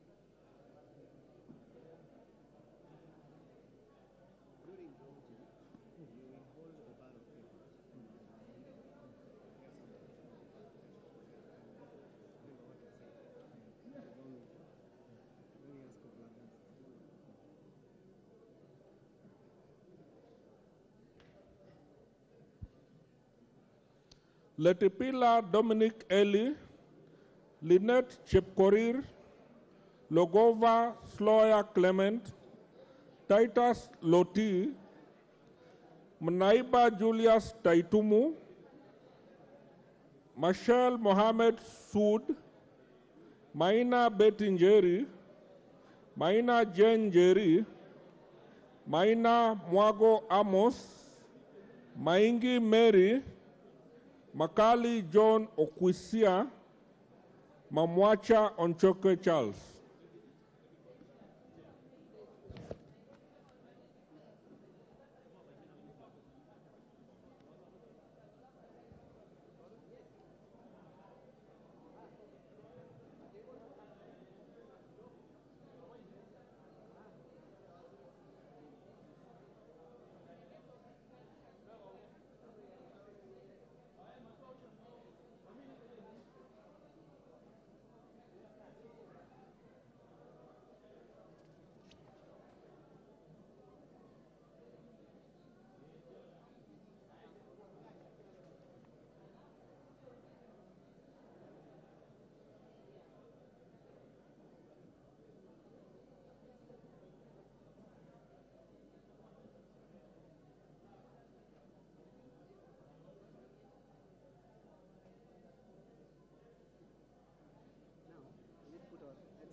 Manduku Daniel Ogwoka, Marubu Monica Mudoni, Masito Fatuma Hamisi, Madenge Duncan Maina, Mayaka Irene Nyakerario, Mnyazi Amina Laura, Mogaka Stephen, Mohammed Abdikatir Hussein, Mohammed Adan Daudi, Mohammed Ulmkar Haron.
Mohamed Fatuma Zinabu, Mokaa Nyakundi Jafot, Mrembo Irene Joki, Mugabe Innocent Maino, Muge Cynthia Chepkoskei, Mukunju John Gitonga Moniki, Mulana Geoffrey Ekesa, Mule Caleb Mutiso, Munyoro Joseph Kamau, Mpe Anthony Kenga.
Muradha Ann Wanjiku Mugo, Muriu Wakili Edward, Murumba John Chikati, Mutuse Mwengi, Mwafrika Augustine Kamande, Mwalio Joshua Mbiti Mutua, Mwangi Geoffrey Wandeto, Mwangi Teresia Wanjiru, Mwenje Mark Samuel Muriithi, Nabi Nabwera Daraja, Nabuin Paul Ekwom, na Moit John Ariko.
Nduyo Susan Ngugi, Nebat Bernard Muriuki, Ngitit Cecilia Asinyen, Nguro Onesmus Ngogoyo, Omanyo Catherine Nahabi, Omondi Karoli, Orero Peter Ochieng, Oron Joshua Odongo, Osero Patrick Kibagendi.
Osogo Bensuda Joyce Atieno, Oyugi Dick Maungu, Pareyo Agnes Mantaine, Ruku Geoffrey Karaoke Kiringa, Ruto Julius Kipleting, Sakimba Parishina Samuel, Salasia Peter Kalerwa, Sankaire Lea Sopiato, Shake Peter Mbogo, Sheikh Umar Kar Kasim, Sigei Francis Kipiogon Arab.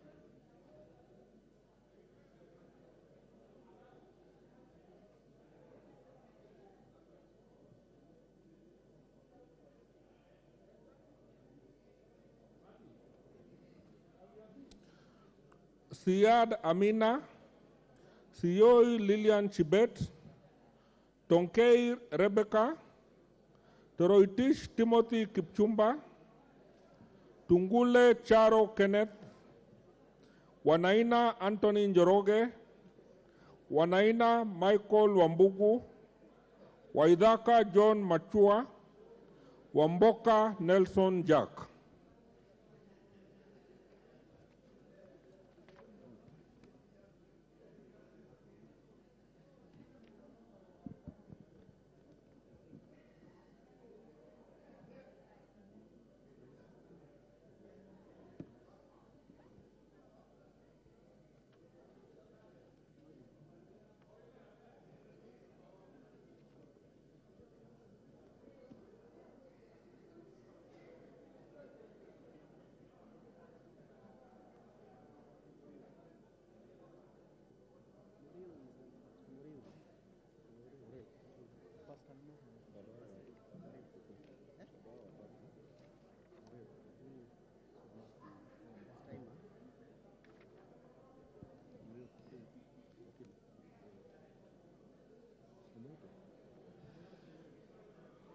Wanyonyi Martin Pepela, Yakub Farah Sala, Yegon Richard Kipkemoi.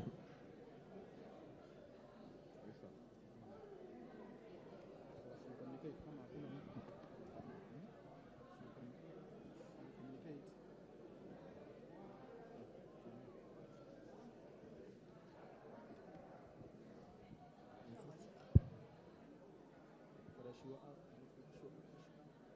ask them to take their seats.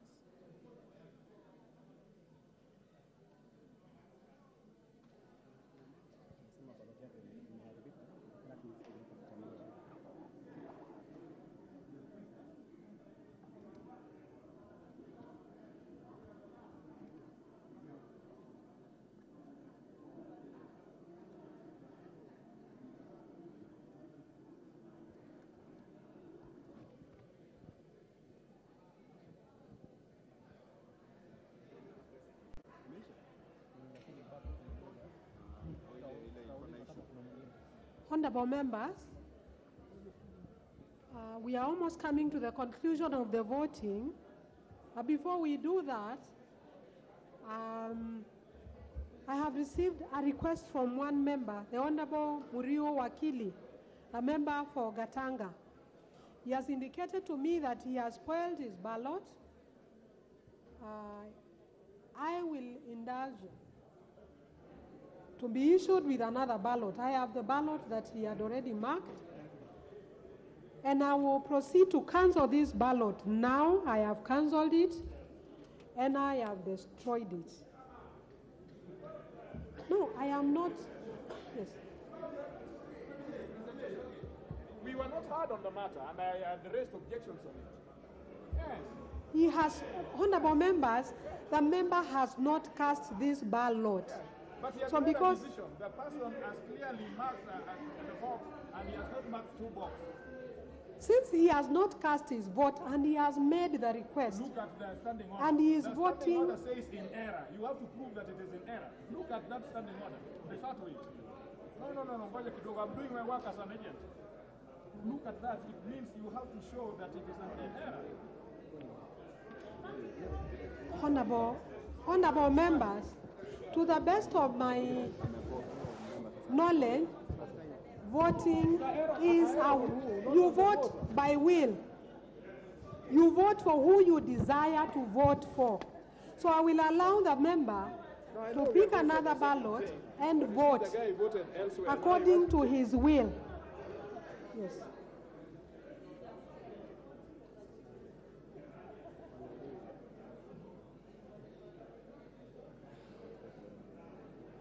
Now, Dombi, has that ballot been registered as a spoiled ballot? Yes. As a spoiled ballot? So the person is not entitled to a reissue? No, he has been reissued. But he has voted. Sheria gani sasa jini? He has voted. Hata ya chemkati si hivyo.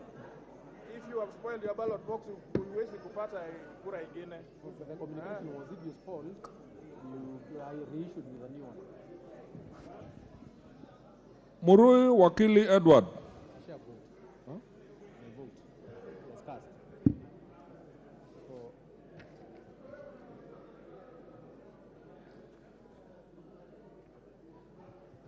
we should continue to the next. Ule share vote. Yeah, sawa. So I'm a vote. So we then go to the next. Confirm whether there is. Honorable members, is there any other member who has not voted and would like to vote? Any other member present in the chamber who has not voted and would like to vote?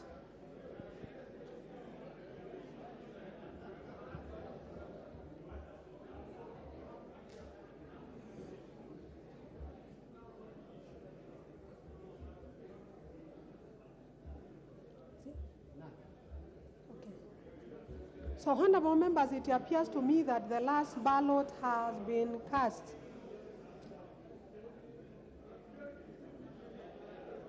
However, if there is any member who has not voted, he or she may now step forward and vote.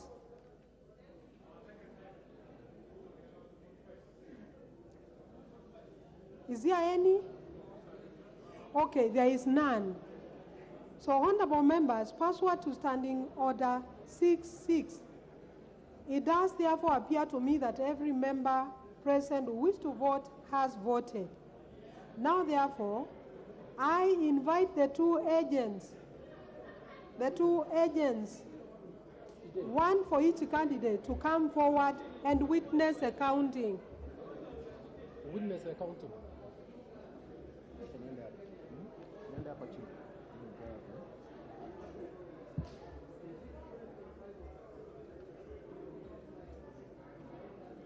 I see the agents have stepped forward.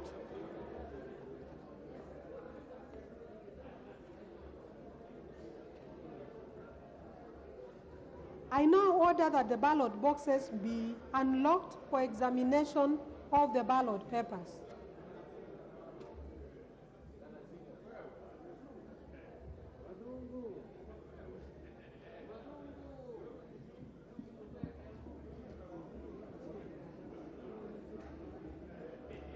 And I further direct that each ballot paper be examined once the boxes are opened.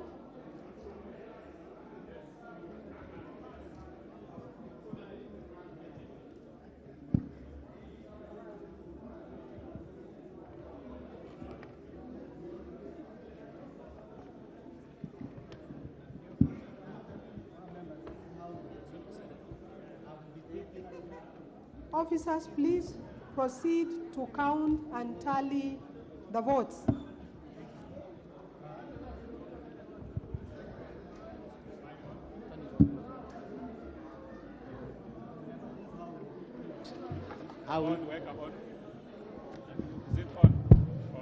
This is how we'll do it. I'll be picking a ballot paper.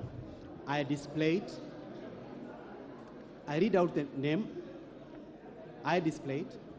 And then we have two officers who are holding the ballot papers. One is holding for Honorable Marende. The other officer is holding for Honorable Wetangula. We have officers here who are also doing tallying. But at the end, we will also count again, one by one. That in order? That's okay. Good. Allow those clerks who are there To tally what? Yes. You tally the totals. Give us your tally. Yes. Okay. Moses Masika Wetangula. Yes. Right? Who is holding Masikas? You can't be behind. Sit here. So that full view. The other officer should be there also. Moses Wetangula.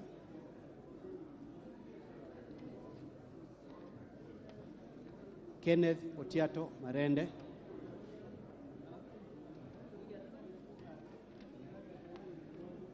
Moses Masika Wetangula.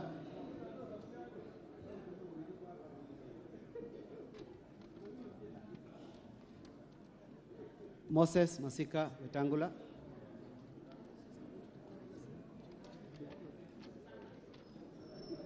Kenneth Otiato Marende.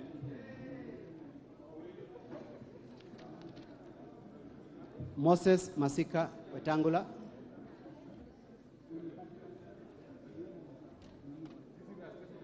Moses Masika Wetangula.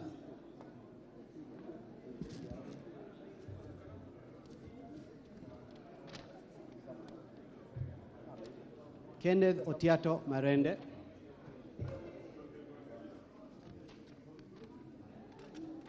Wetangula.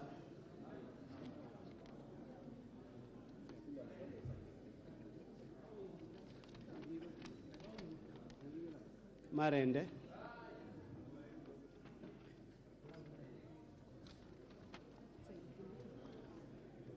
Marende.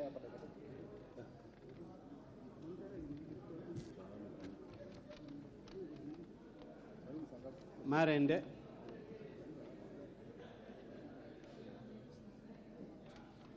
Could members kindly clear from here? We only want the officers and the tellers. Members kindly clear from here.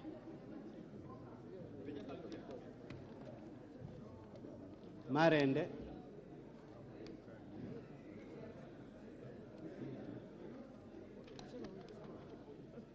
Wetangula.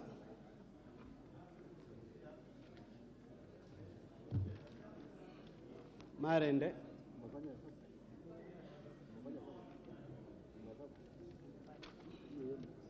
Wetangula.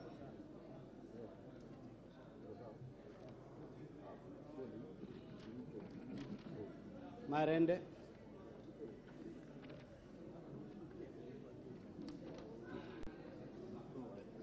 Wetangula.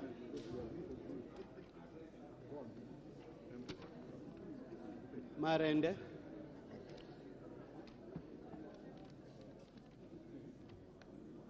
Marende.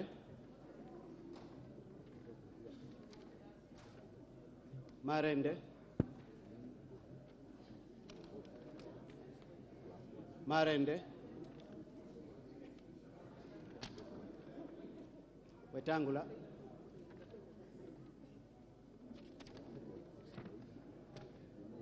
Wetangula. Wetangula.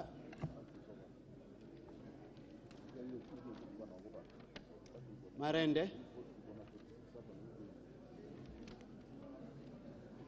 Wetangula.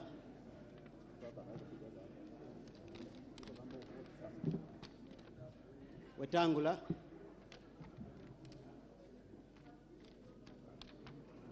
Wetangula.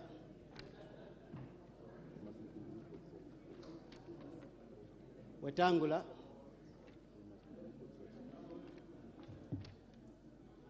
Wetangula.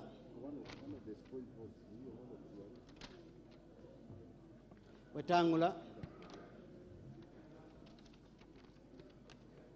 Marende.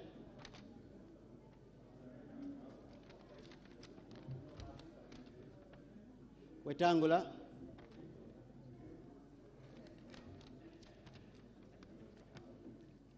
Marende.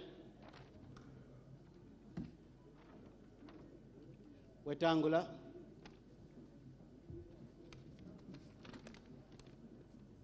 Wetangula. Marende.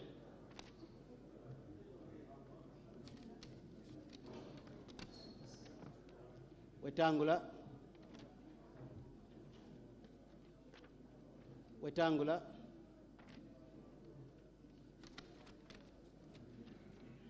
Wetangula.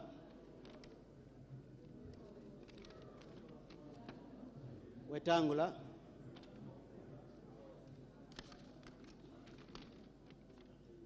Wetangula. Wetangula.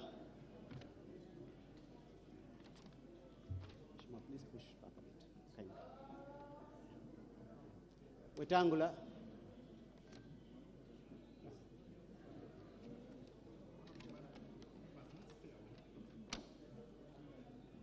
Marende.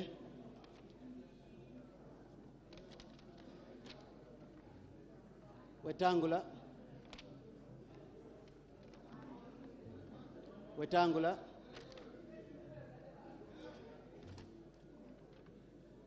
Wetangula.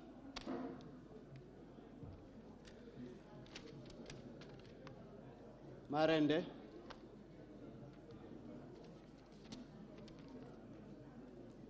Wetangula.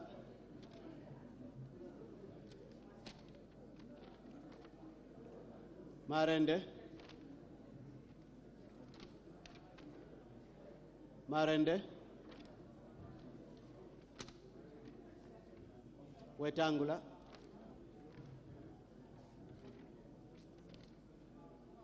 Wetangula. Marende.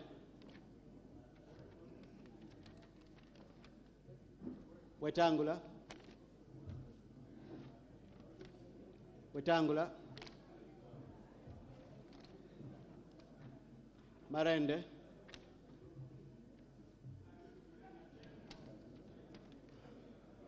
Wetangula. Wetangula. Wetangula.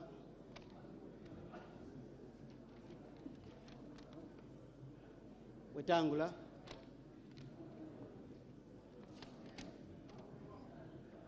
Marende.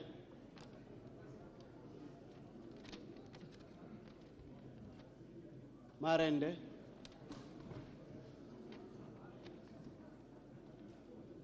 Wetangula. Wetangula.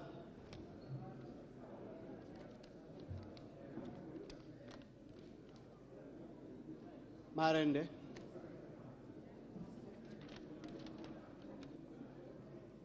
Wetangula, Marende,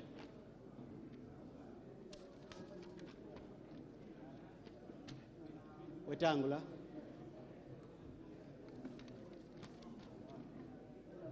Wetangula, Wetangula,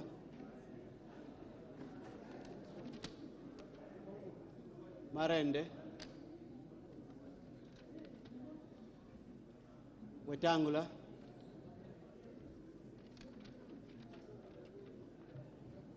Wetangula, Wetangula,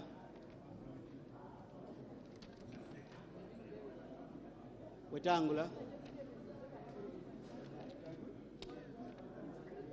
Marende, Wetangula, Wetangula, Wetangula,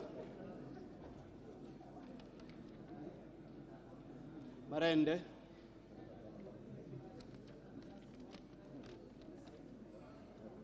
Wetangula,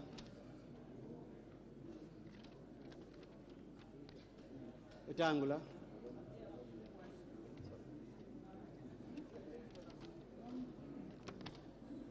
Marende,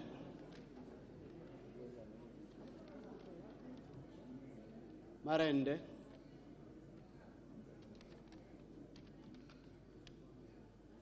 Wetangula,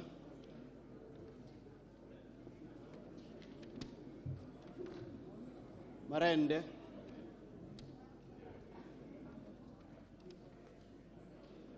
Wetangula, Wetangula, Marende, Wetangula, Wetangula, Wetangula,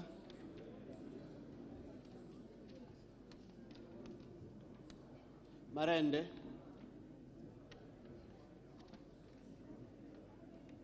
Marende,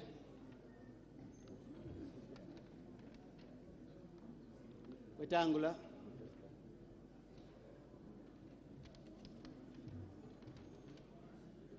Marende,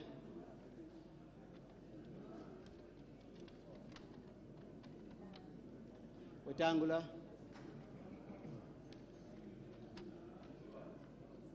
Wetangula,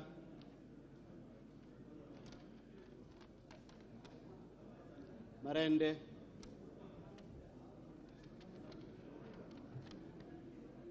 Wetangula, Wetangula,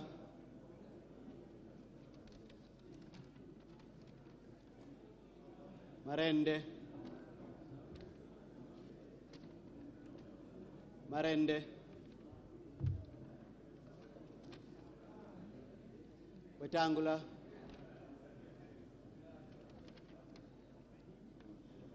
Marende,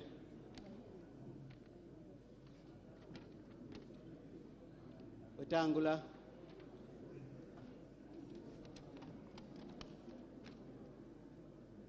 Marende,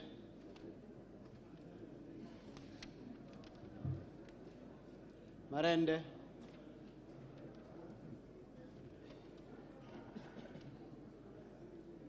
Wetangula, Marende,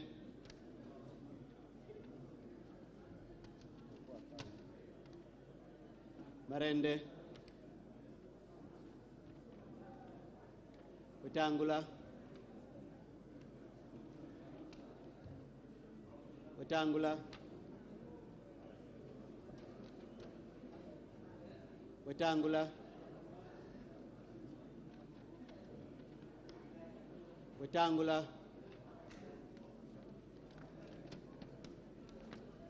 Marende,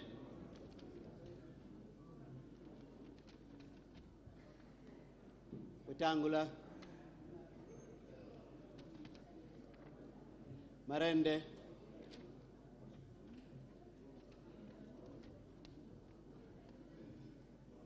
Marende. Wetangula. Marende. Marende.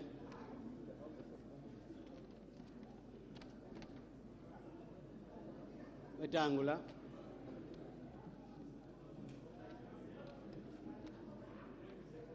Marende.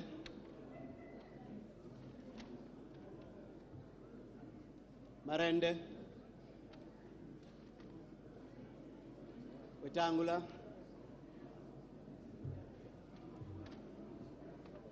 Wetangula.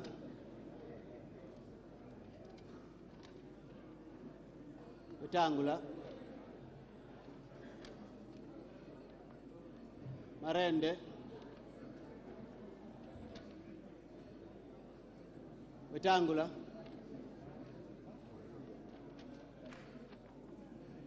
Wetangula.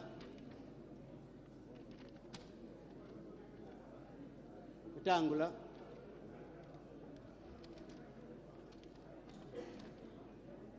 Marende.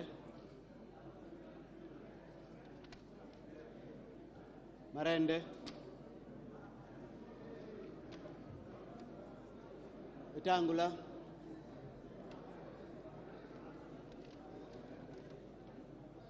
Wetangula. Wetangula. Wetangula.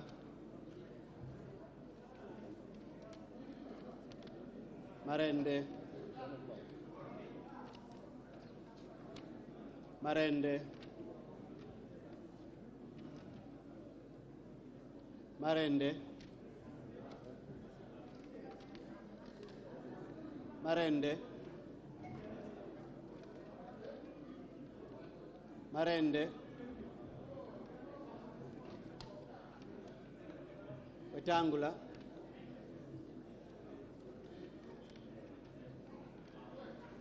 Wetangula.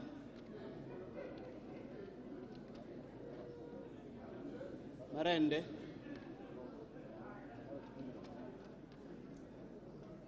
Wetangula.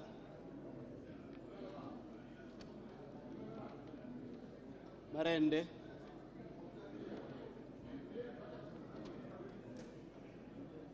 Wetangula.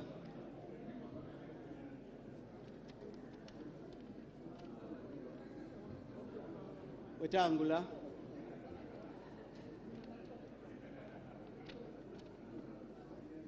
Wetangula.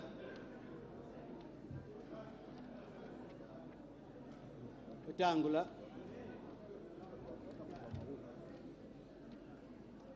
Marende.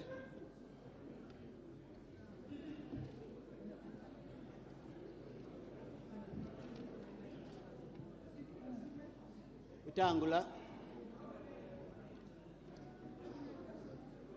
Wetangula.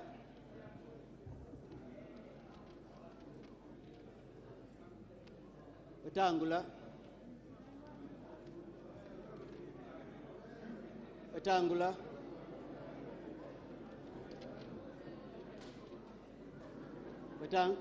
Marende. Marende. Marende.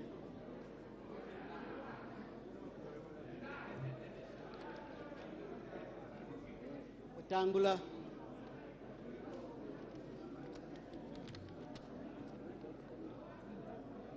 Wetangula.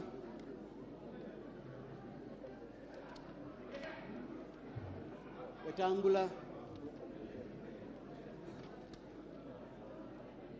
Wetangula. Marende. Marende. Wetangula.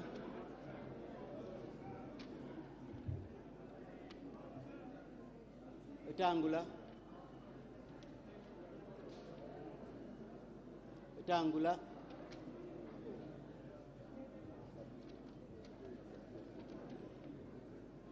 Marende.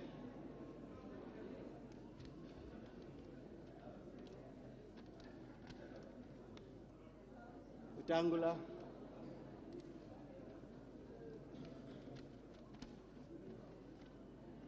Wetangula,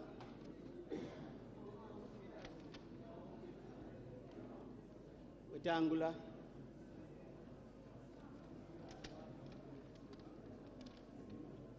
Wetangula,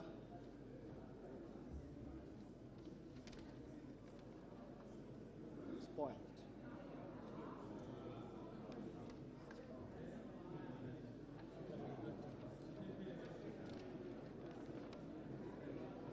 Marende,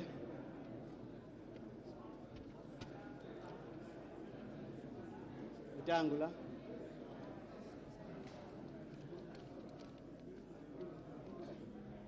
Marende,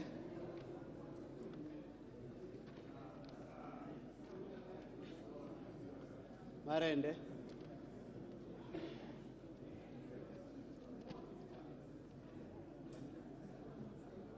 Wetangula,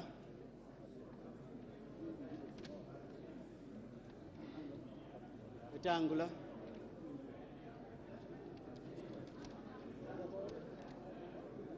Marende,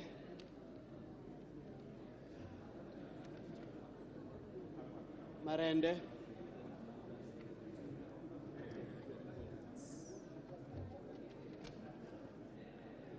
Wetangula,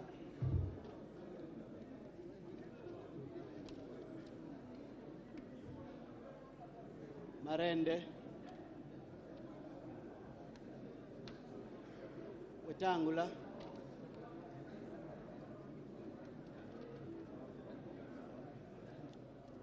Marende,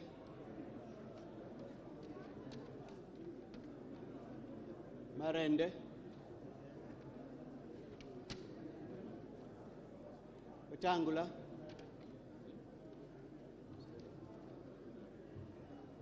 Wetangula, Marende,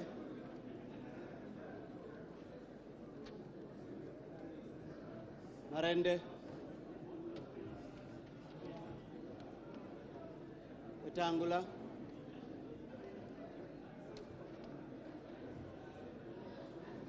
Wetangula,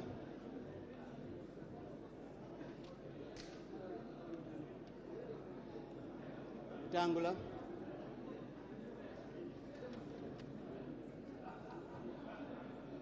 Wetangula,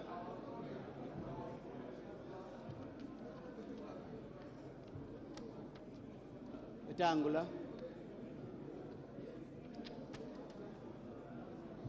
Marende,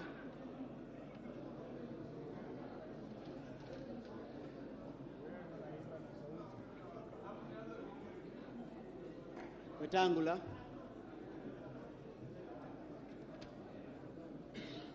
Marende, Marende,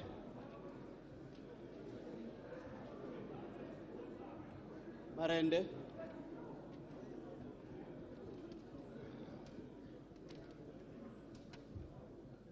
Wetangula,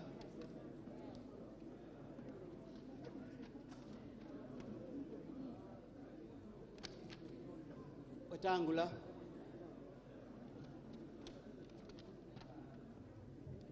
Wetangula, Marende,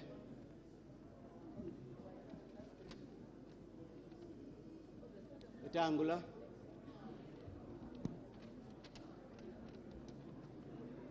Marende,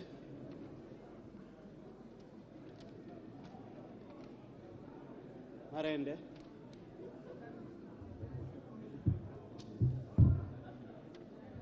Wetangula,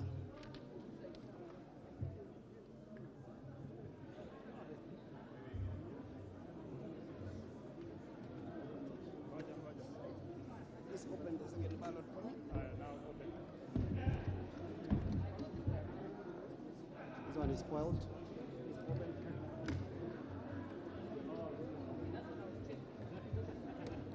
Hadi. Rejected, eh? It's there. Rejected.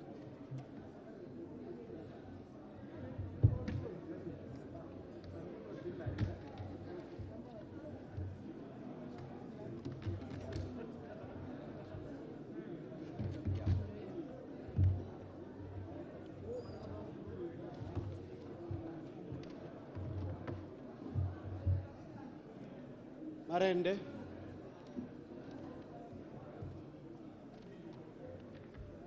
Wetangula. Wetangula.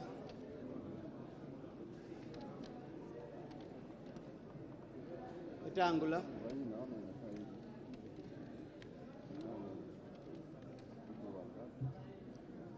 Marende.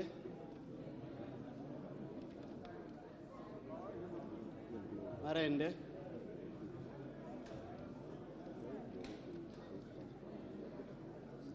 Rejected. No, there is a mark there. Disputed. No, iko sawa. No, it is completely full. Disputed. Iko sawa. Disputed. It has to be disputed. Disputed.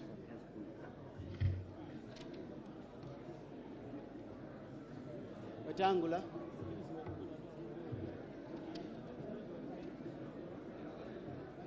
Wetangula. Marende.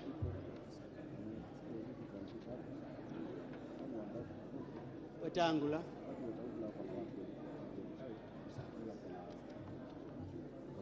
Wetangula. Marende. Marende.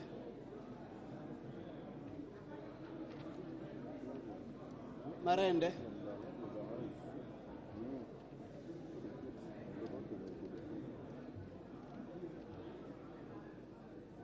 Wetangula.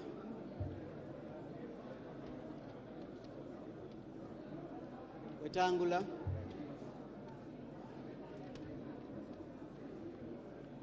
Wetangula. Wetangula. Wetangula.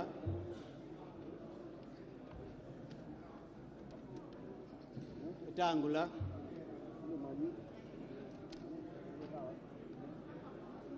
Wetangula.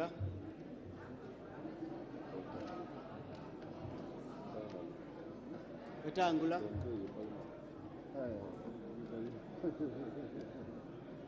Wetangula. Wetangula.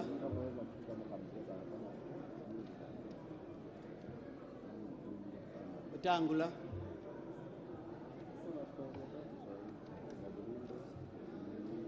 Wetangula. Wetangula.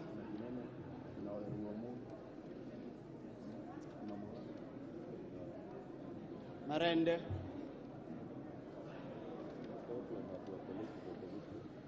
Wetangula. Wetangula.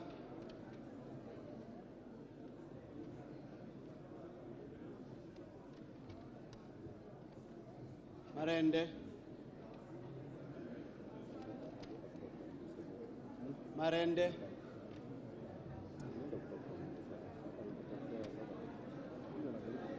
Wetangula.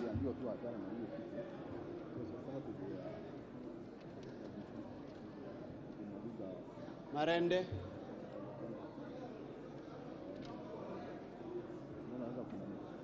Wetangula.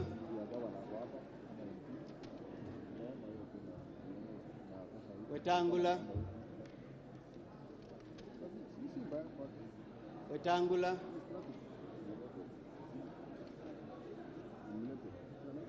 Wetangula.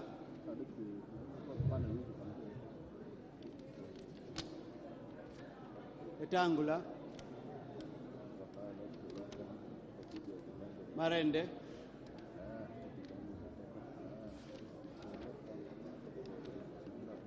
Marende. Wetangula.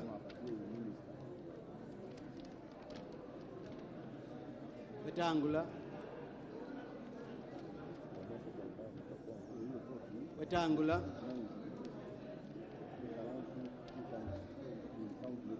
Marende.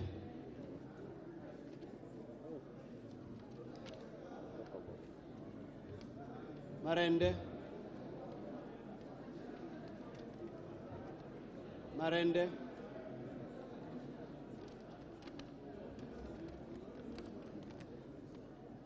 Wetangula,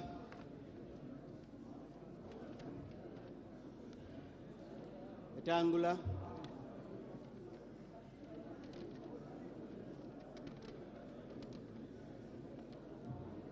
Marende,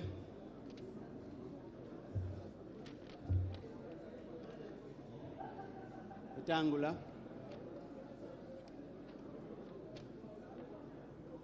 Marende,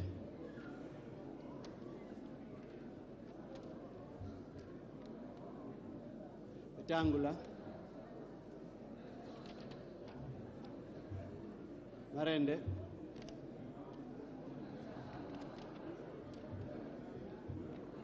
Wetangula,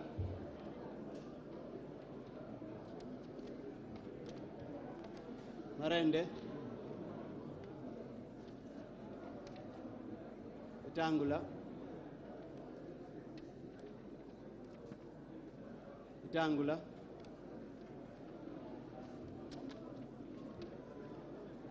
Wetangula,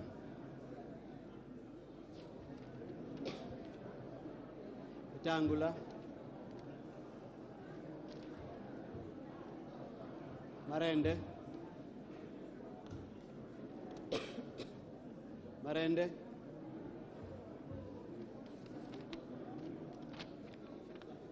Wetangula,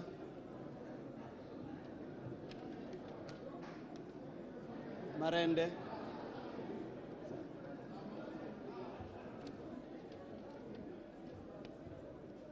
Marende,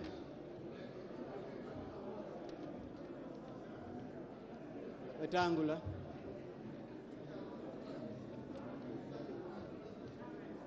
Wetangula,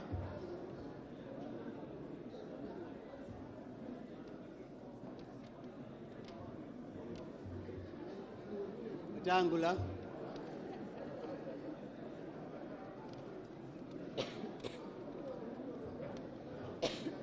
Wetangula,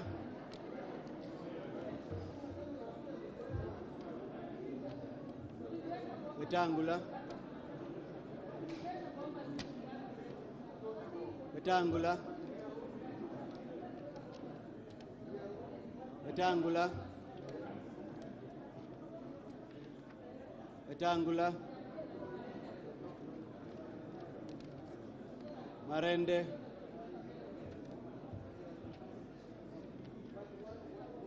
Wetangula, Wetangula,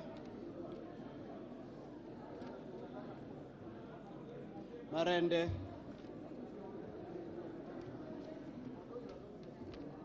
Wetangula, Marende,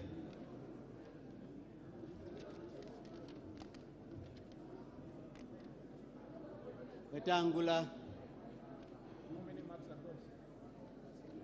Swali. Pamoja. 1 mark.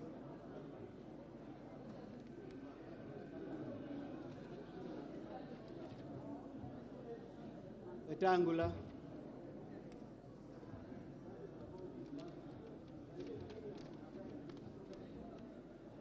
Marende,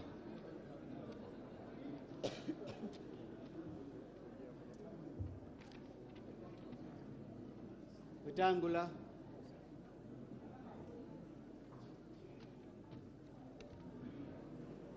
Wetangula,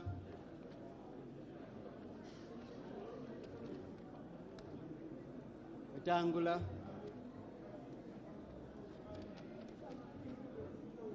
Wetangula,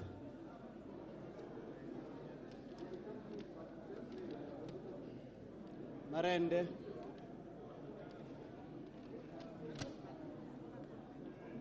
Wetangula,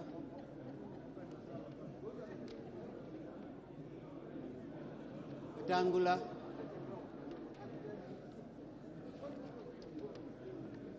Wetangula, Marende,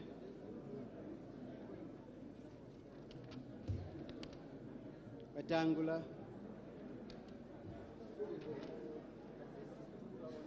Wetangula,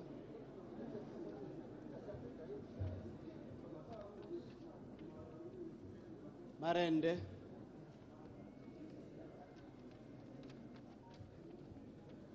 Wetangula,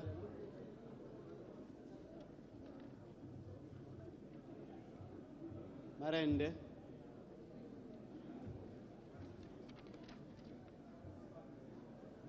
Wetangula,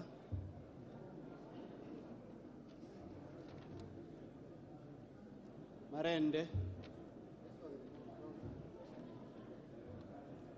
Wetangula,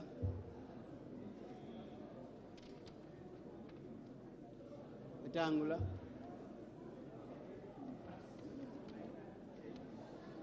Wetangula,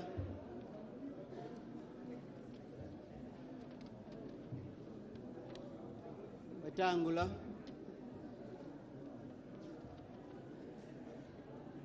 Marende,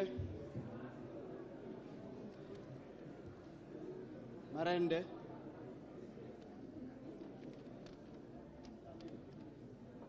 Wetangula, Wetangula, Marende, Marende, Wetangula,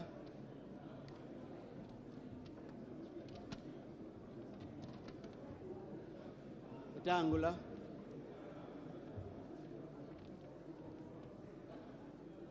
Wetangula,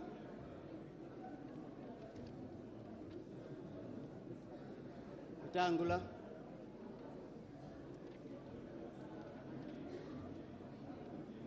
Wetangula,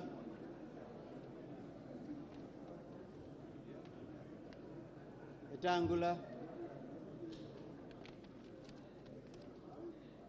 Wetangula, Wetangula,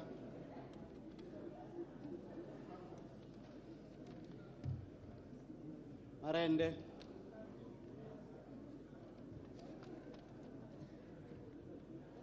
Marende,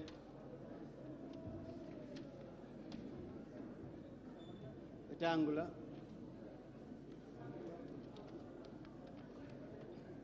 Marende,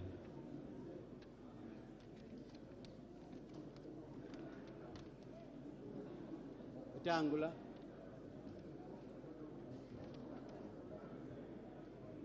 Marende,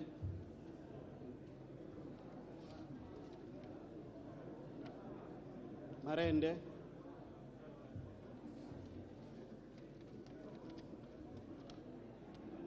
Marende,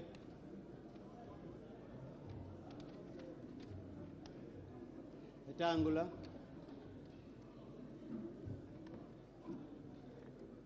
Wetangula, Marende,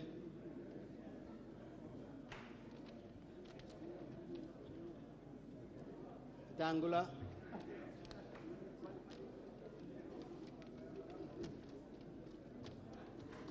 Marende, Wetangula,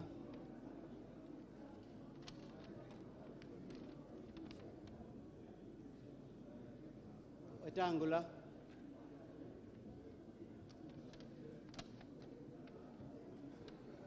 Wetangula,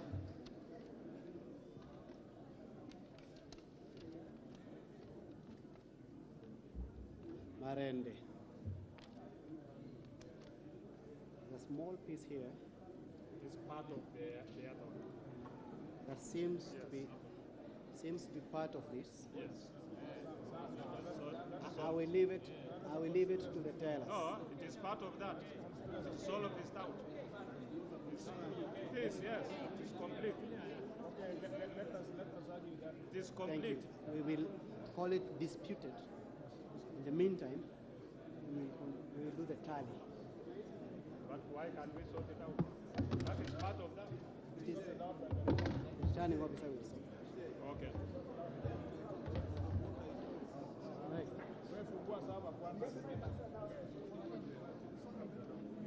Sorry, I needed to show you that there's nothing there. Okay. I needed to show you there's nothing there. I've seen it on behalf of DJ. I've seen on your behalf. There is nothing. So, disputed, hold it, with it. All members, can you push behind? Can you push behind? And we will start counting. I will start with Honorable Marelis.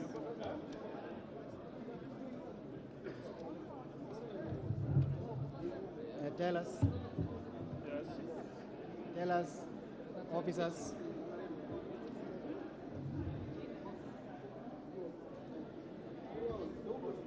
I'm here.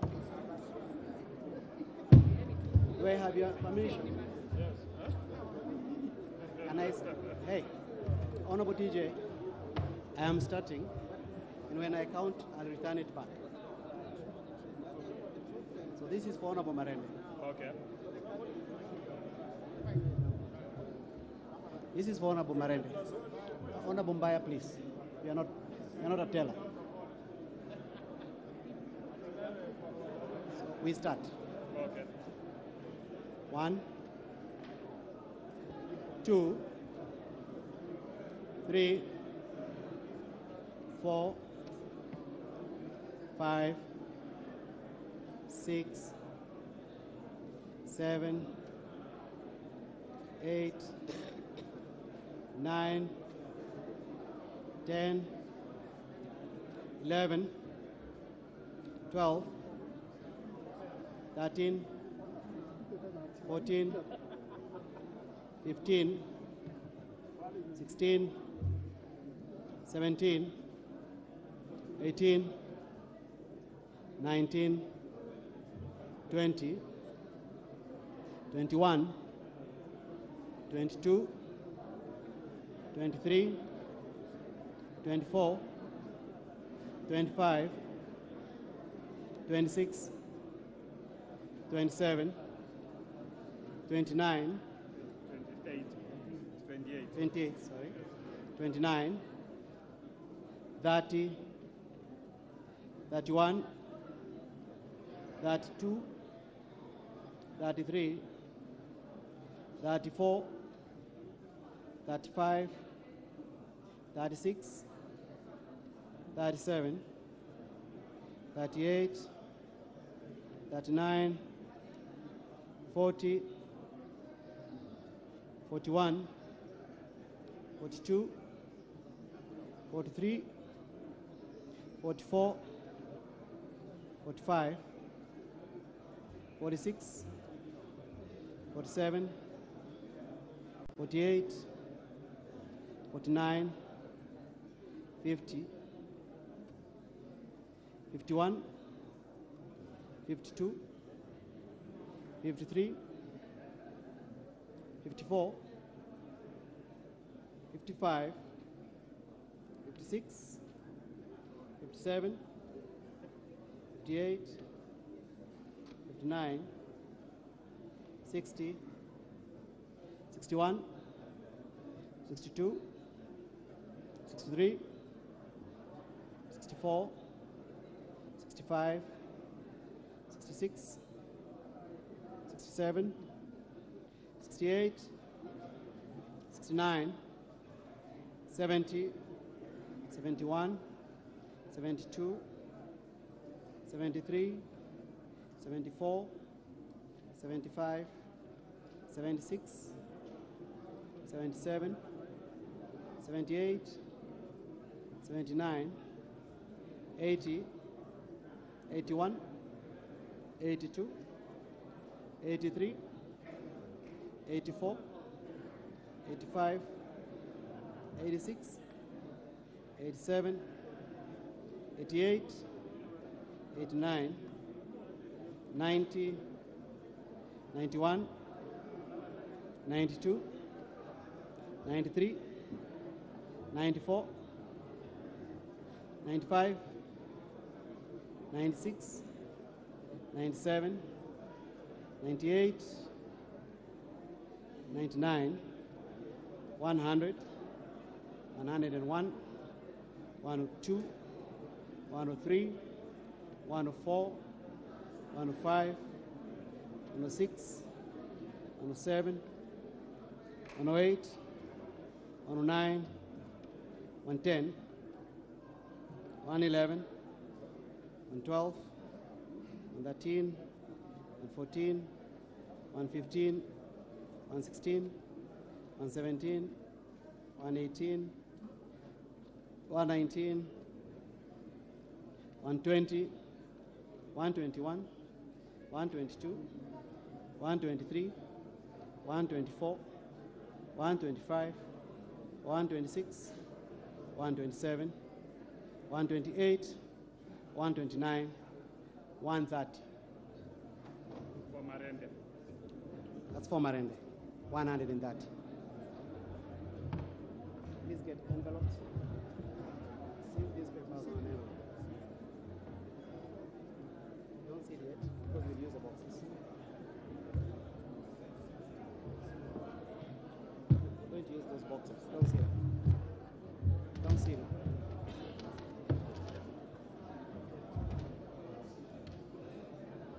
Okay. Wetangula.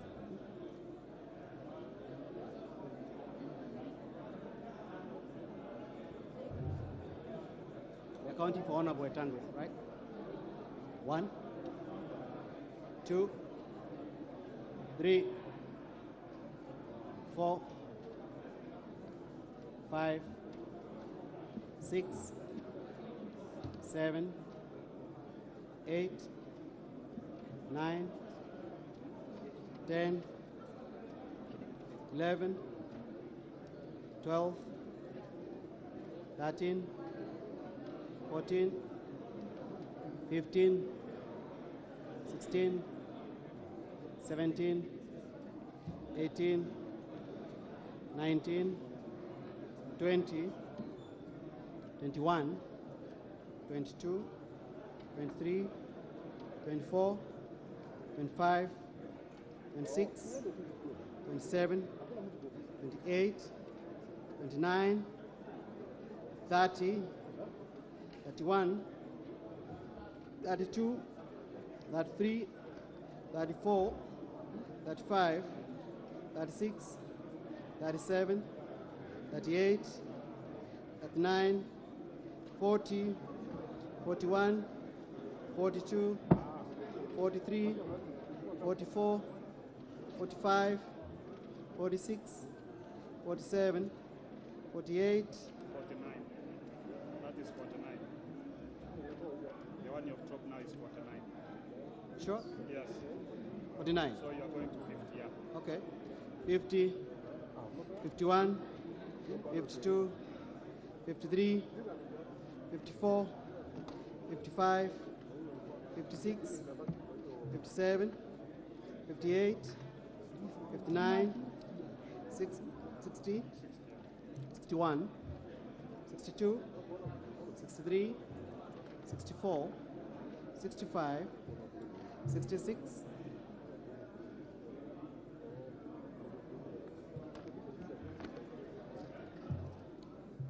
67, 68, 69, 70, 71, 72, 73, 74, 75, 76, 77, 78, 79, 80,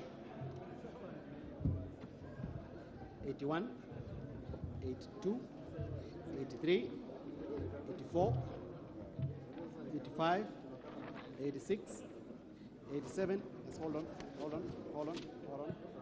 Right? This is 88, 89, 90, 91, 92, 93, 94, 95, 96, 97, 98, 99, 100, 101, 102, 103, 104, 105, 106, 107, 108, 109, 110, 111, 112, 113, 114, 115, 116, 117, 118, 119, 120, 121, 122, 123, 124, 125, 126, 127, 128, 129, 130, 131, 132, 133, 134, 135, 136, 137, 138, 139, 140, 141, 142, 143, 144, 145, 146, 147, 148, 149, 150, 151, 152, 153, 154, 155, 156, 157, 158, 159, 160, 161, 162, 163, 164, 165, 166, 167, 168, 169, 170, 171, 172, 173, 174, 175, 176, 177, 178, 179, 180, 181, 182, 183, 184, 185, 186, 187, 188, 189, 190, 191, 192, 193, 194, 195, 196, 197, 198, 199, 200, 201, 202, 203, 204, 205, 206, 207, 208, 209, 210, 211, 212, 213, 214.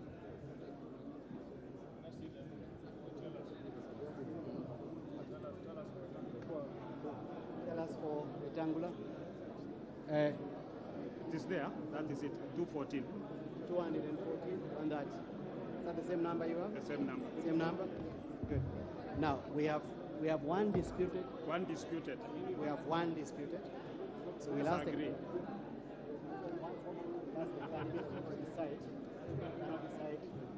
So I'll ask the tellers. So I think we can agree. DJ. It is okay. Okay. Yes, agreed. For who? Wetangula. For Wetangula. Yes. So it becomes 215. So for Wetangula is how many? 215.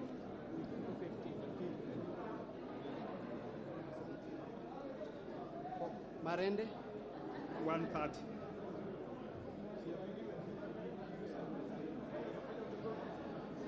Spoil oats? 1. This one? Rejected.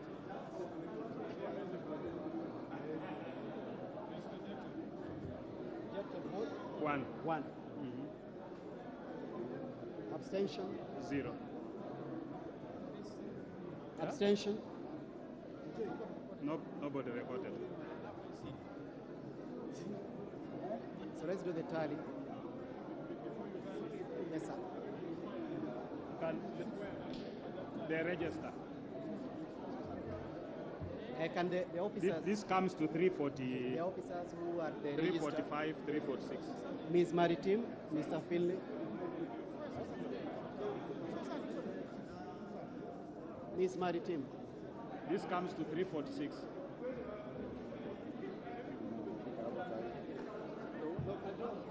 346 meaning you have 3 members who did not vote.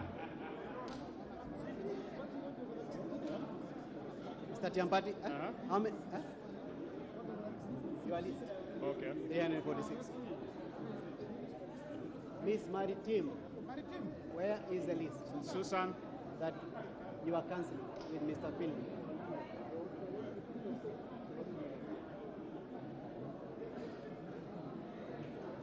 So one has not been sworn in, one is sick, and then the other one? Huh? One is not on it.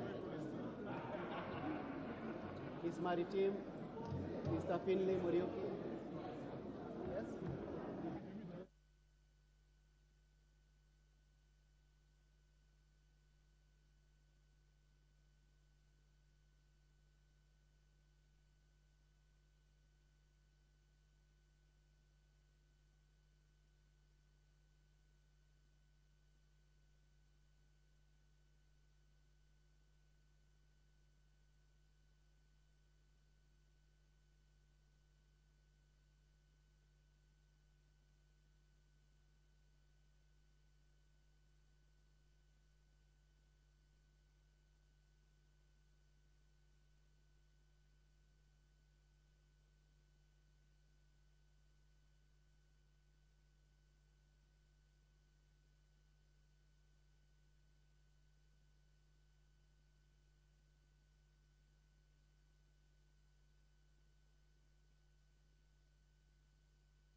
Mtazamaji popote pale ulipo hapa nchini, ni kwamba unafuatizia taarifa za moja kwa moja kutoka hapa runinga ya NTV, ikiwa ni tarehe 8 mwezi Septemba mwaka 2022. Hii ni kura ya kiti cha uspika wa bunge la taifa. Mtazamaji, kwamba ni nafasi ambayo baadhi ya Wakenya zaidi ya 30 hivi walikuwa wameonyesha nia ya kutaka kuliongoza bunge hili la taifa, kumrithi Justin Muturi, lakini basi mwisho wa siku wale wagombea wakawa wawili, ambaye ni spika Kundadhi ambaye ni alikuwa seneta wa kaunti ya Bungoma bwana Moses Masika Wetangula, ambaye yuko kwenye kinyang'anyiro hicho akienda sambamba na mwenzake ambaye ni Kenneth Marende.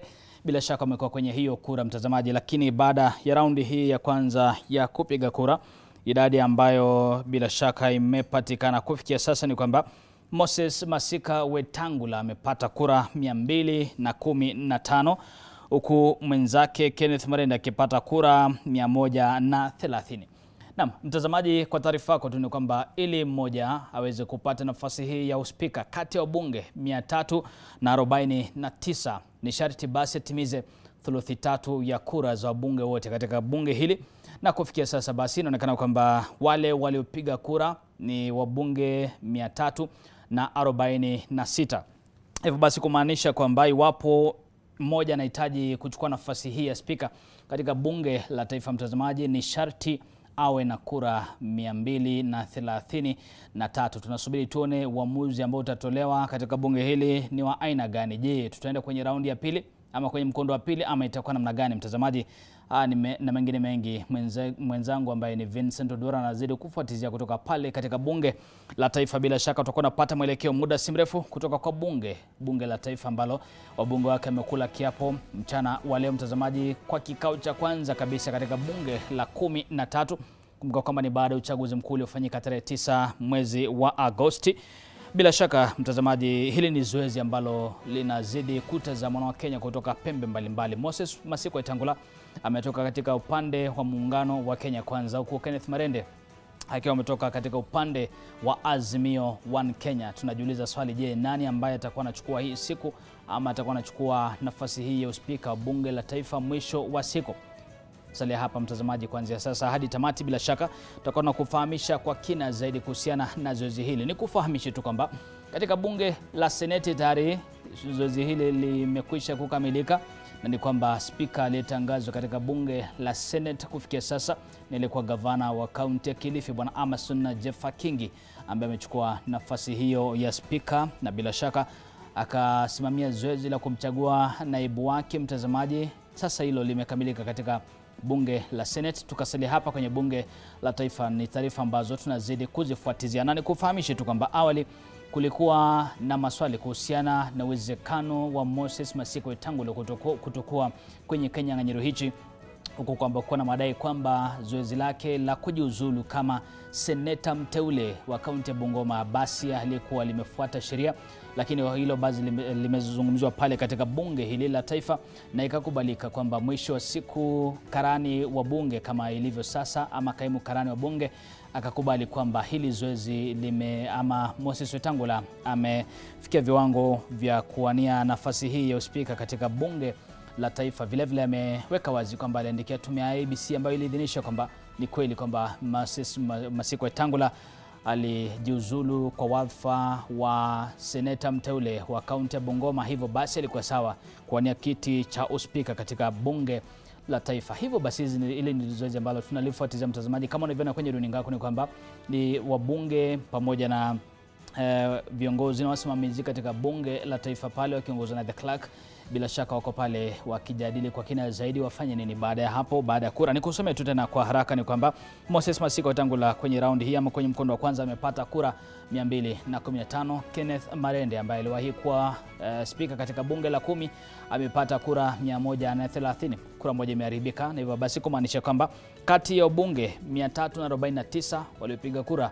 ni wabunge 346. Wanafanya hesabu waone hizi kura tatu zimekwenda wapi, ama hawa ni kina nani watatu ambao hawajapiga kura. Kufikia hapo basi mtazamaji, ni kufahamisha tu kwamba mimi naitwa Nicholas Ombua, napata mapumziko, kisha muda si mrefu nitakuwa narudi kwa hii taarifa na mengine mengi ambayo tumekuandalia kwa siku ya leo. Usibanduke.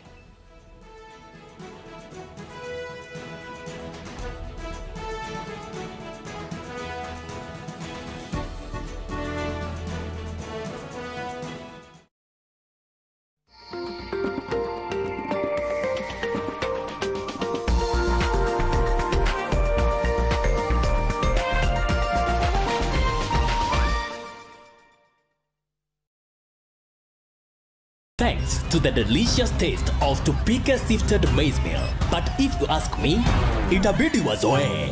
Try the tasty, nutritious Tupike sifted maize meal, now available near you. Ugali ni Tupike.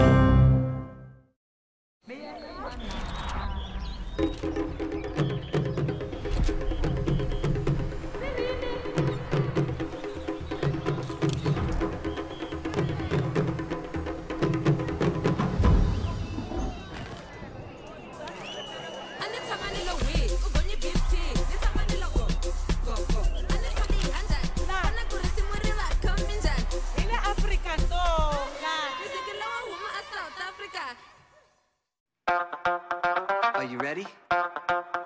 Let's go.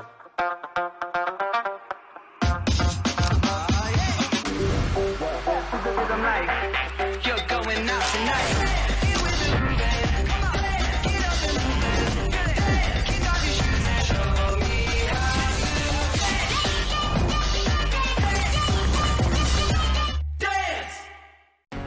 Narok County Government congratulates President-elect and Deputy President-elect. On behalf of the people of Narok County, I hereby extend our warm congratulations to His Excellency the President-elect, Honorable Dr. William Samoei Ruto, and Deputy President-elect, Honorable Rigathi Gachagua, upon your election to office. The County Government of Narok looks forward to working with your administration to deliver the pledges we made for the benefit of the citizens of our great Republic of Kenya. His Excellency Patrick Keturet Olentutu, Governor, Narok County Government. Our government introduced the CBC, and students now have a chance to learn some of the things that some of us never got to learn through the 844 system, like how to swim without water.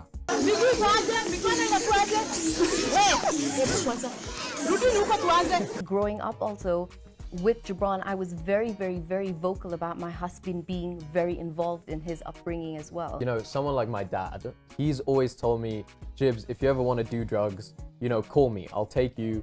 In fact, we can even do them together. But he's like, yeah. Well, not the hard drugs. Yeah. Like if you want to smoke or yeah, he's like, if you want to do something, call me.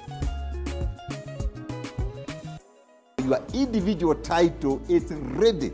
We are now processing title deeds for phase 2, just next to the famous proposed biggest family entertainment center, the GMC, directly opposite this Mount Kenya Wildlife Estate, Alpajeta.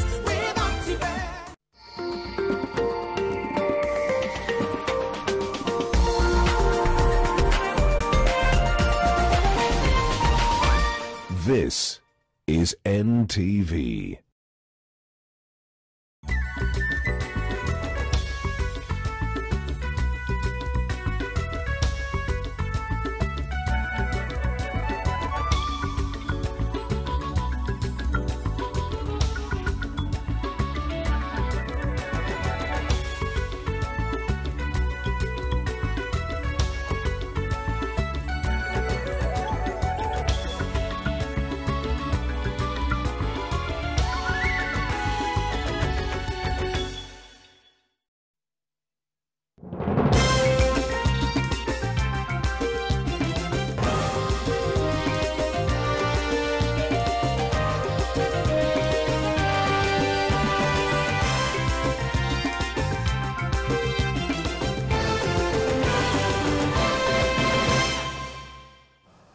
Naam, sasa mtazamaji, na kukaribisha rasmi kwenye taarifa za NTV jioni. Kumbuka kwamba tunazidi kufuatizia kinyang'anyiro cha uspika katika bunge la kitaifa, ambapo kinyang'anyiro hicho ni kati ya Moses Masika Wetangula aliyekuwa mbunge, aliyekuwa seneta wa kaunti ya Bungoma, na vilevile Kenneth Marende ambaye alikuwa spika katika bunge la 10. Na kwa sasa kura hizo zinaendelea katika bunge la taifa katika raundi ya kwanza. Wabunge na wabunge la kitaifa wakiwa na kibaro kigumu kumchagua spika atakayemrithi Justin Muturi anayeondoka. Debeni ni Kenneth Marende kama alivyotaja na Moses Wetangula. Marende akiwa ni wa mrengo wa Azimio, naye Wetangula akiwa ni wa mrengo wa Azimio wa Kenya Kwanza. Kumradhi, walioitaka nafasi hiyo ni watu 19 waliochujwa hadi wawili alivyotangaza karani Sara Kioko awali. Mwanahabari wetu Vincent Odor sasa yuko kule katika majengo ya bunge na tunajiunga naye moja kwa moja tupe kinachojiri kwa sasa. Vincent, hebu tufahamishe kufikia sasa, ikiwa tumefika hapo tulipo sasa, wabunge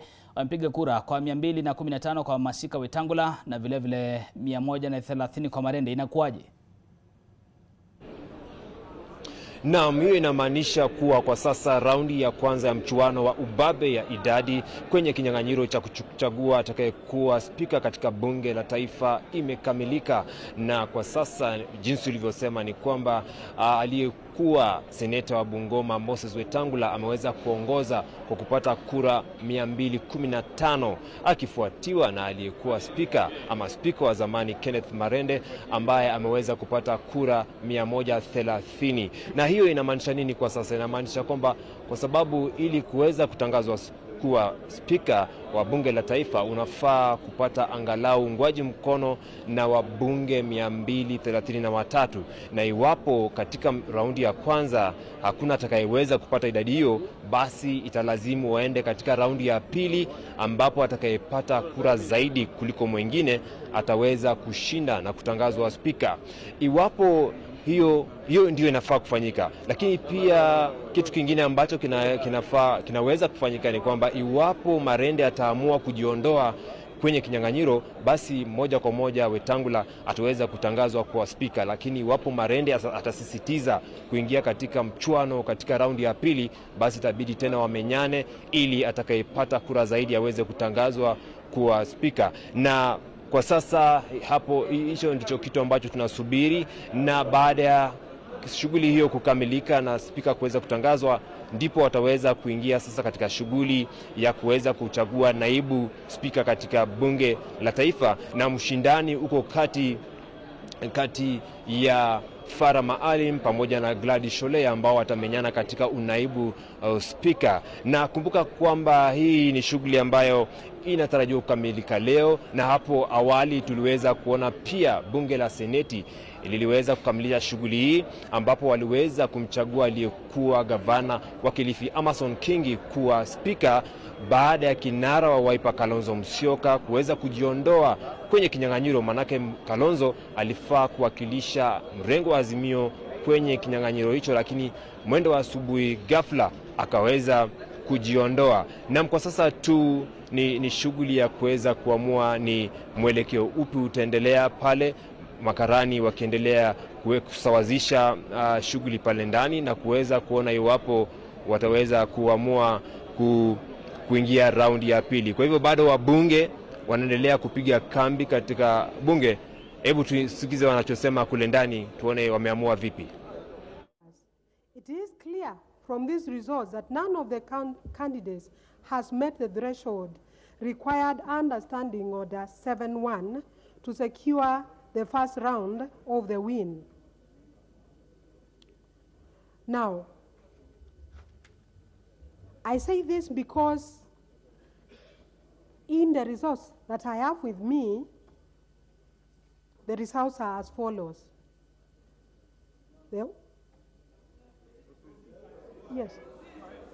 The Honorable Moses Masika Wetangula has scored 215 votes for this first ballot, while the Honorable Kenneth Otiato Marende has scored 130 votes.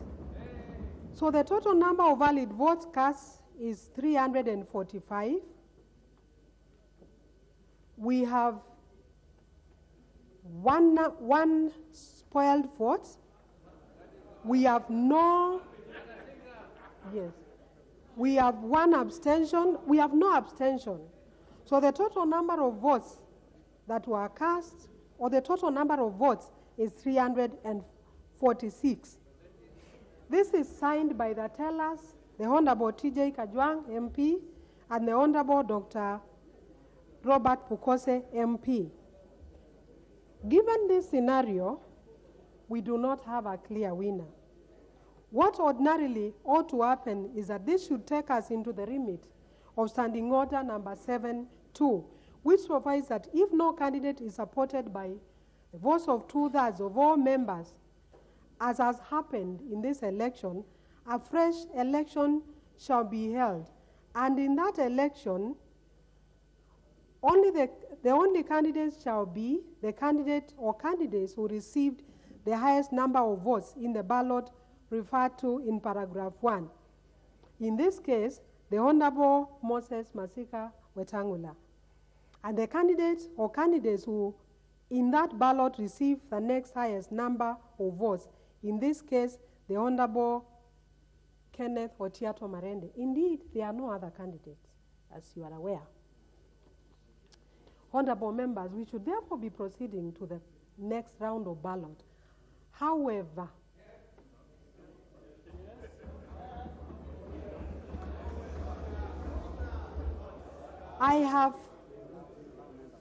please take your seats, honorable members. The members at the bar, take your seats.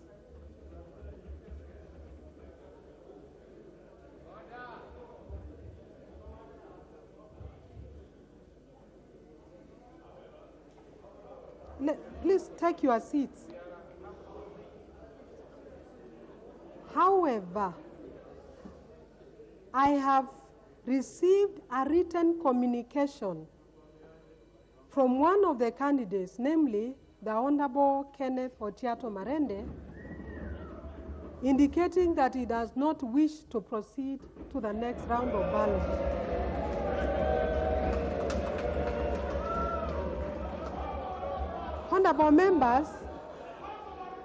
Honorable members, this communication is witnessed by the member for Suna East, the Honorable Junet Mohammed.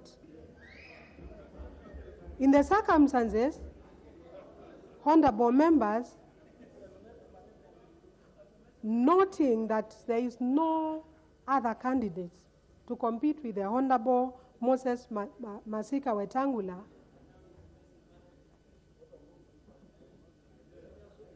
I now take this opportunity to declare that the Honorable Moses Masika Wetangula stands elected as the Speaker of the National Assembly.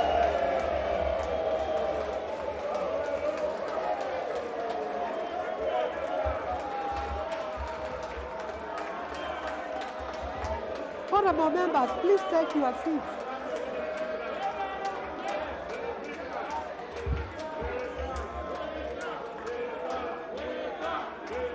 Honorable members, please take your seats. Please take your seats. Please take your seats. So, honorable members, now having declared the Honorable Moses Masika Wetangula elected as the Speaker of the National Assembly of the 13th Parliament, I now direct the Chief Sergeant at Arms to search for the said Moses Masika Wetangula, identify and present him before me here in the assembled house, so that he may take and subscribe to the oath of office of a Speaker in accordance with the Constitution. Chief Sergeant at Arms, proceed.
Naam, mtazamaji, basi habari ndio hiyo wanasema mitaani, na ni kwamba Moses Masika Wetangula aliyekuwa seneta wa kaunti ya Bungoma sasa ndiye spika wa bunge la taifa. Kumbuka kwamba katika awamu ya pili ama mkondo wa pili, Wetangula amechaguliwa bila pingamizi yoyote baada ya Kenneth Marende kupitia kwa barua kwa Clark kama karani wa bunge kusema kwamba hangependa kushiriki katika mkondo wa pili wa zoezi hili, mtazamaji. Hivyo basi kumwacha Moses Wetangula katika kinyang'anyiro hicho, na kwa sababu hakuwa na mpinzani, maana kwamba bila shaka kama unavyomwona ndiye spika wa bunge la taifa Moses Wetangula sasa akitarajiwa pale bungeni, anaingia muda si mrefu tutakuwa tunamuona pale akiingia kula kiapo chake, na baada ya kula kiapo chake, mtazamaji, ni kwamba atasimamia zoezi la kumchagua spika, naibu spika wa bunge hilo la taifa, ambapo hapa wapo wawili ambao wanahitaji kiti hichi. Farah Maalim kutoka muungano wa Azimio One Kenya, Moses Wetangula pale akiingia katika bunge la taifa unyo, mtazamaji, tena kwa mada. Hebu nikupeleke pale bungeni mara tena tusikie wanasemaje.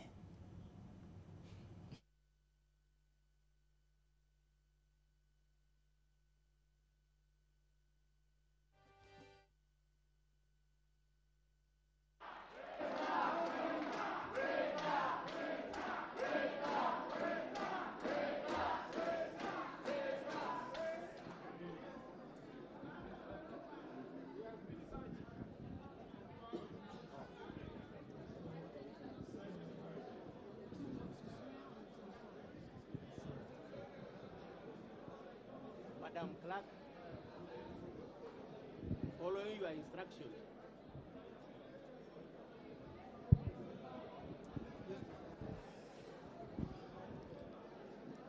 Madam Clerk, following your instructions, I now present to you Honorable Moses Masika Wetangula. Congratulations, Mheshimiwa. Yes.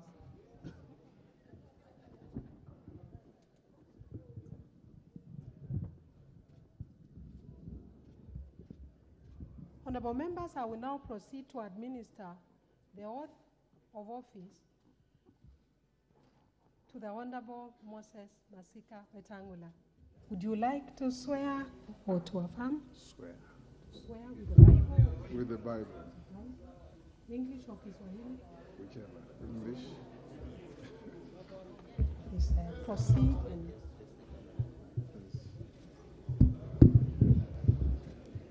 I, Moses Francis Masika Wetangula, having been elected as Speaker of the National Assembly, do swear in the name of the Almighty God that I will bear true faith and allegiance to the people and the Republic of Kenya, that I will faithfully and conscientiously discharge my duties as Speaker of the National Assembly, that I will obey, respect, uphold, preserve, protect, and defend this Constitution of the Republic of Kenya, and that I will do right to all manner of persons in accordance with this Constitution of Kenya and the laws and conventions of Parliament without fear or favor, affection, or ill will. So help me God.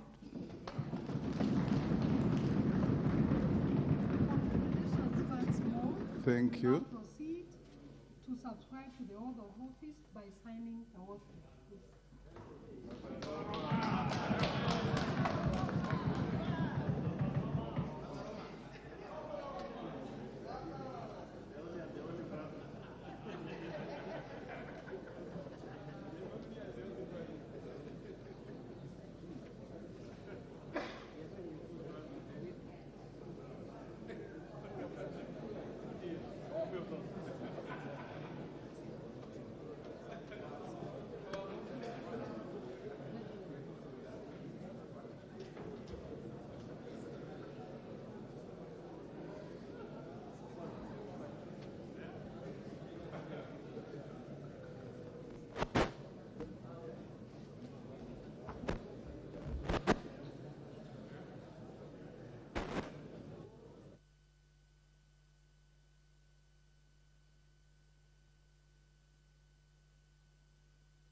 Honorable Speaker, congratulations on your election as the 8th Speaker of the National Assembly of the Republic of Kenya, on whom falls the greatest responsibility of guardianship of the authority of this House. I do wish you well and commend that you submit to the will of the House. As you assume the office and embark on discharging the duties of the Speaker, I trust that you will find this set of past rulings by your predecessors most useful. Congratulations, Mr. Speaker.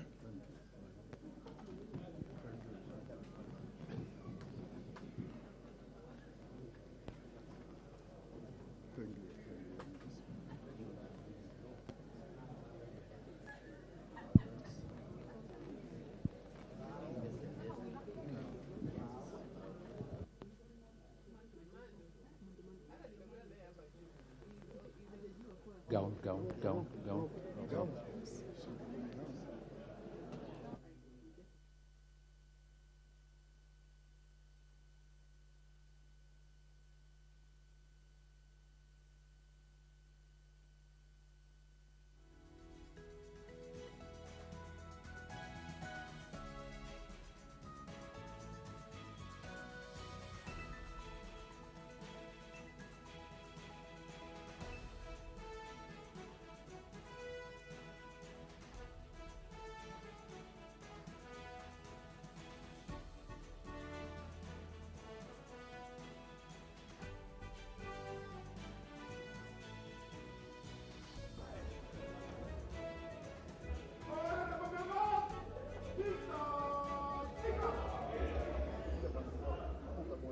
I want to go there.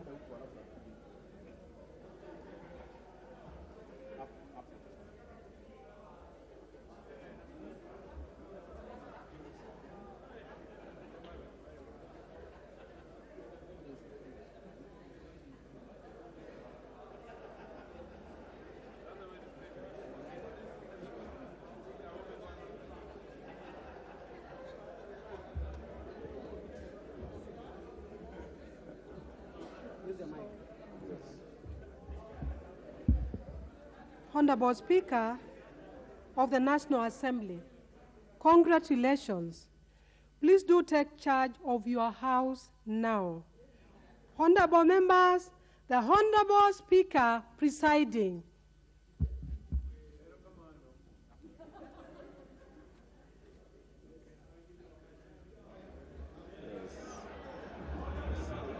I see.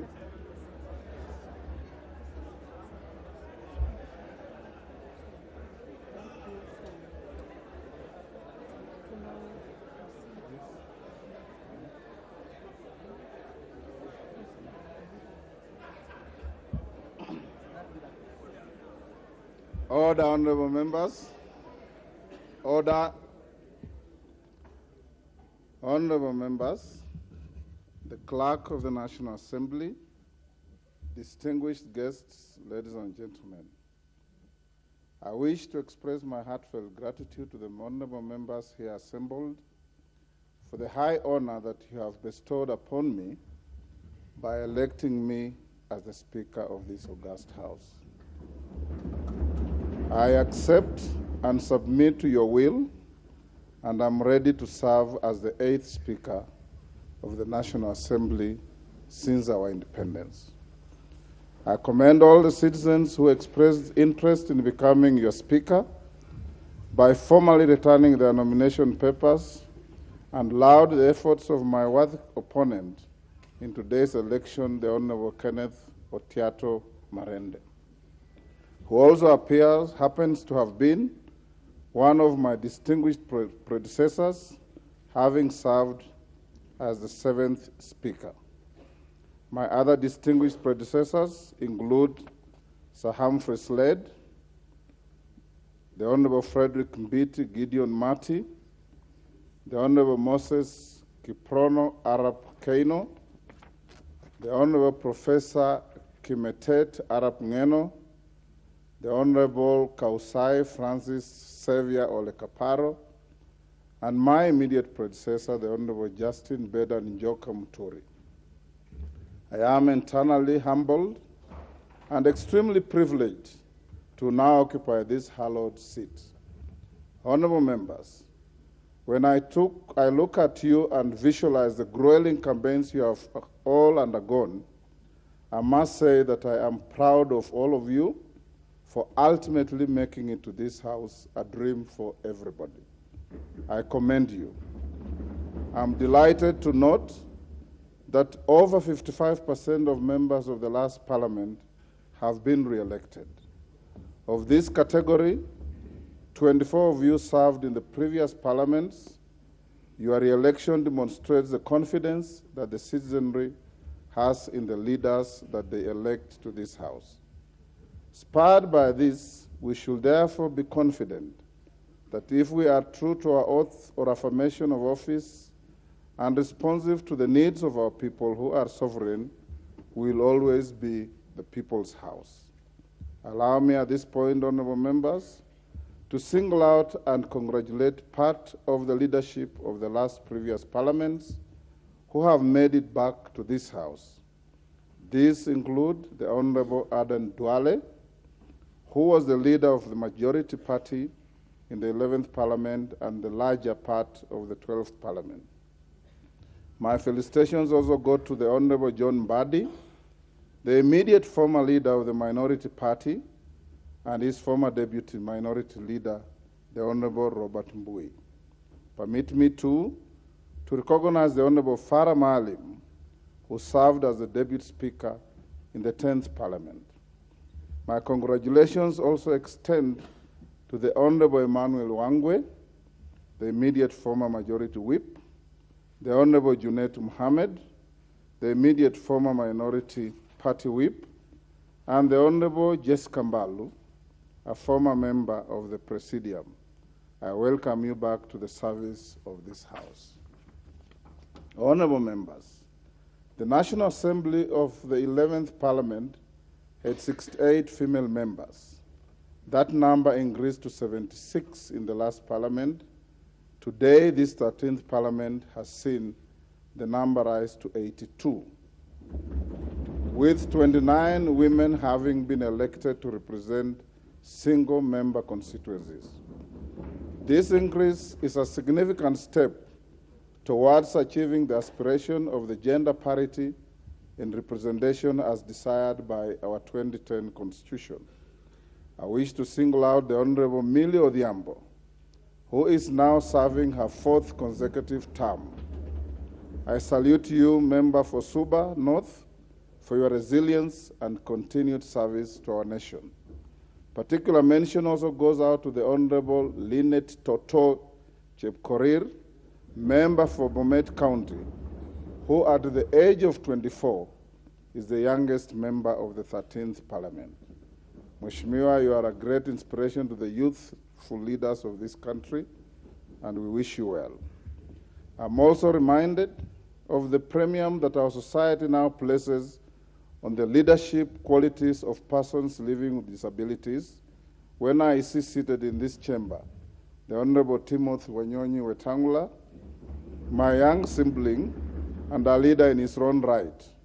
He now commences his 3rd term consecutive as a member of Parliament and is ably joined by the Honorable Rose Museo, serving her 2nd term, the Honorable 3rd term, the Honorable Joseph Samal Lomwa, who was here before and has come back for a 2nd term, the Honorable Jackson Kipkemoi Kosgei, and the Honorable Martin Pepela Wanyonyi. You are a great inspiration and a beacon of inclusive leadership in our great country despite the odds. Honorable members, I also do recognize and acknowledge the Honorable Samuel Moroto, the Honorable Adan Kainan, the Honorable Gonsirai, who are currently embarking on their 5th terms, thus becoming what we refer to in the parliamentary parlance as the fathers of the House. Their parliamentary experience shall enrich the deliberations and output of this House. Honorable members, for those who served in the 12th Parliament, you will recall that the standing orders were reviewed before the final adjournment of the House. Notably, the standing orders now allow for co-sponsorship of legislative proposals and bills by members. Members of this House shall also be able to co-sponsor bills with senators and vice versa, where an unidentified member shall be in charge of steering debate on a Senate bill in this House. This, in my view, is a progressive addition to the procedures of the House. Honorable members, the revision of the standing orders in the 12th Parliament also increased the number of the committees of the House. New committees include the Diaspora Affairs and Migrant Workers Committee, the Public Petitions Committee, the Public Debt and Privatization Committee, and the Decentralized Funds Accounts Committee. These changes and many others to the standing orders shall strengthen and streamline the workings of Parliament. Honorable members, my predecessor, the Honorable Justin Muturi, in his acceptance speech after being re-elected as Speaker for the 12th Parliament, undertook to implement a paperless system in the House. This was in line with the strategic pillar 4 of the Parliamentary Service Commission Strategic Plan 2019 to 2030 on the implementation of an e-Parliament by automating and digitizing all systems and processes. In this regard, I urge you all to be friends with the electronic gadgets in this House and in the committees. Honorable members, speaking of the Honorable Justin Muturi, what many of you may not know is that he's not just my predecessor. He was my roommate at the University of Nairobi, at the School of Law.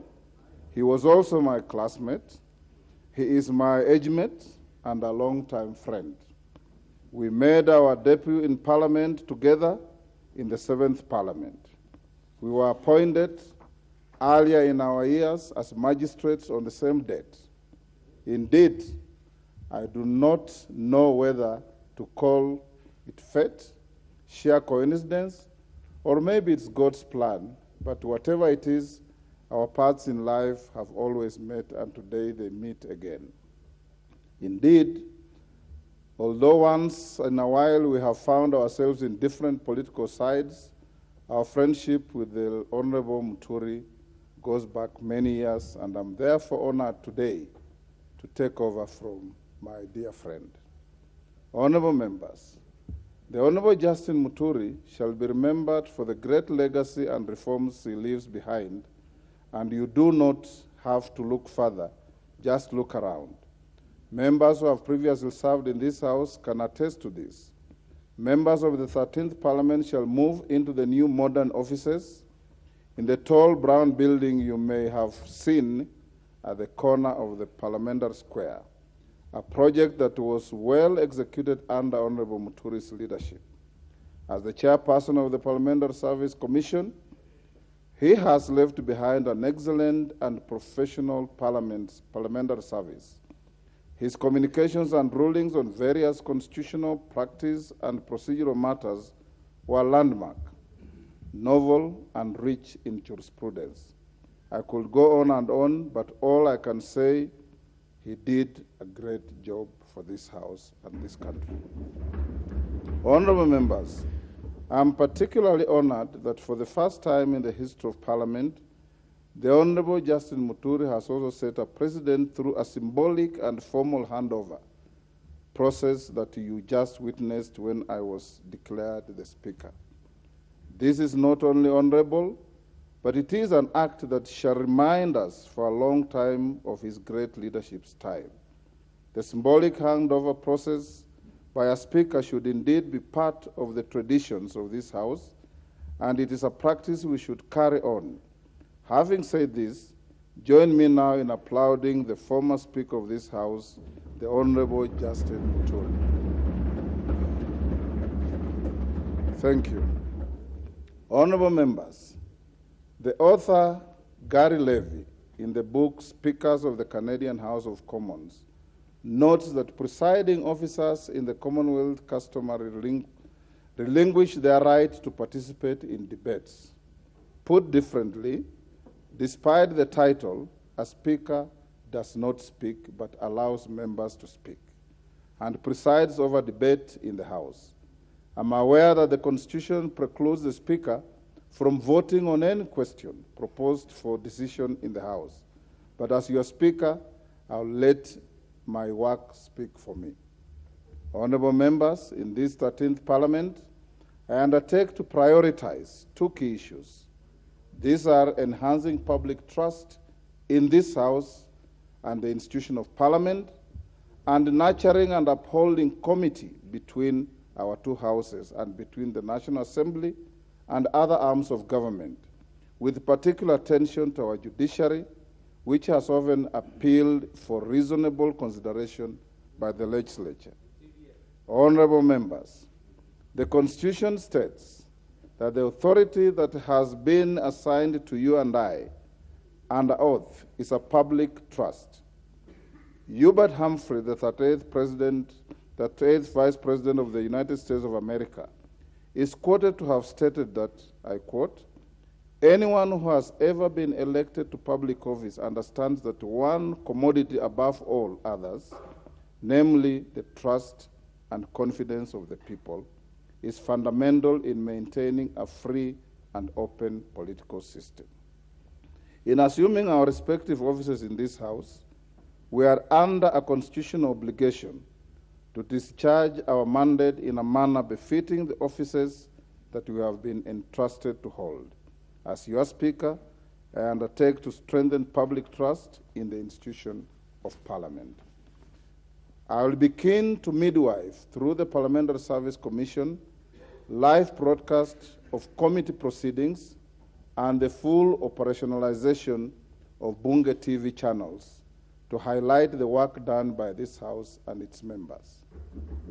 In addition to the live broadcast of chamber proceedings, I will support efforts to further actualize the provisions of Article 119 of the Constitution on petitions made to the House by adequately facilitating the work of the new Public Petitions Committee. To my mind, ensuring meaningful access to the House will, like a transparent glass, make Parliament more visible, disrobed of the mystery that people might perceive of its processes. Honorable members, my second assurance to this House is that I will actively maintain committee with other constitutional bodies, promote consultation, and cultivate healthy relations with the bounds of our Constitution, within the bounds of our Constitution and our governing statutes. In the exercise of our oversight functions over state offices and public bodies, I will strive to ensure that all material information necessary for the work of Parliament is availed in a timely fashion by the persons in the National Executive ultimately responsible to this House. I shall strictly enforce the requirement enshrined under Article 153, 3, and 4 of the Constitution, which requires Cabinet Secretaries to attend before the committees of the House to exhaustively answer questions and give full and regular reports on matters under their control. Honorable members, indeed, as some of you may be aware, I served in this House as a member, as from the 7th Parliament, and I therefore fully understand what it is to be one of you. I have also been a senator, and hence I also fully understand what it is to be a sibling brother. I have served in the executive as a minister and assistant minister in different portfolios. I have led various reforms to the rules of procedure of this House during the 7th Parliament, and was the head of the delegation of the African, Caribbean, and Pacific EU Union Joint Assemblies, and internationally, I'll continue building on the long and rich relationship we have to not just with the ACP-EU, but also the East African Legislative Assembly, the Pan-African Parliament, regional integration bodies, the Commonwealth Parliamentary Association, and the International Parliamentary Union.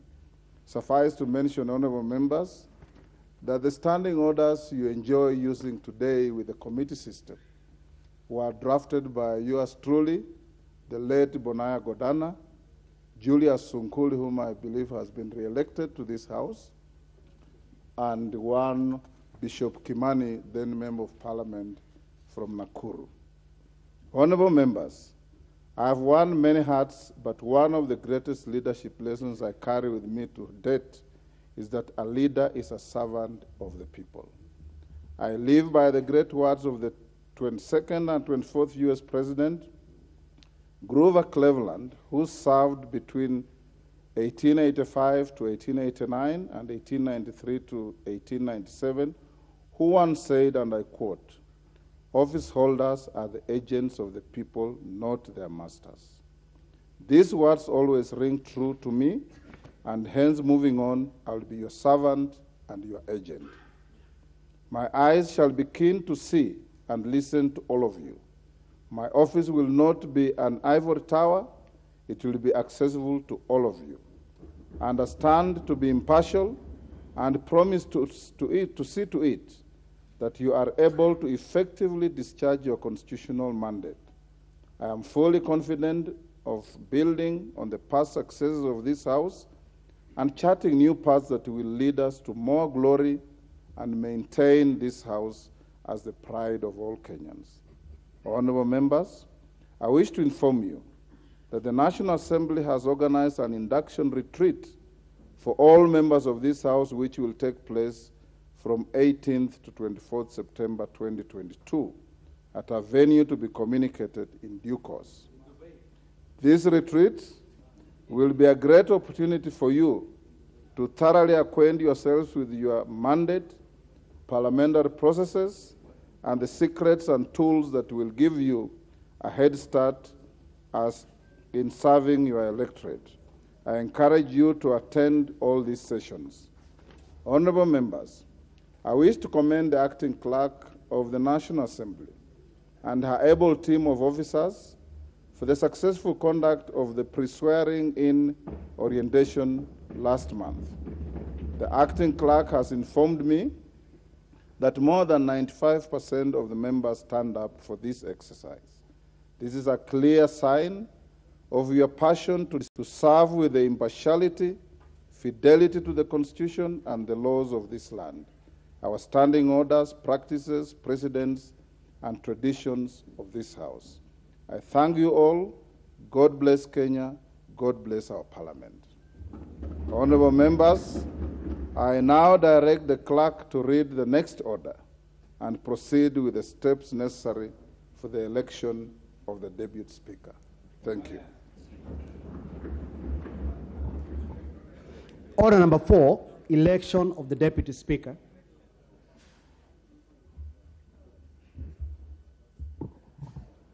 Honorable Speaker, I have the following report to make as a returning officer on this order. His Excellency the President of the Republic of Kenya and the Commander-in-Chief of the Kenya Defense Forces notified this first sitting of the National Assembly of the 13th Parliament, via Gazette Notice number 10527 of 2022, dated 5th September 2022. Pursuant to the provisions of Article 1062A of the Constitution, the office of the Deputy Speaker of the National Assembly became vacant when the previous holder, as a member of the House, vacated the office under Article 103 of the Constitution. Honorable Speaker, honorable members, in exercise of the power conferred by Standing Order number 13, I notified the general public of a vacancy in the office of the Deputy Speaker of the National Assembly via Gazette Notice number 10530 of 2022, dated 5th September 2022. I additionally publicized the declaration of the vacancy by advertisement in 3 newspapers of national circulation.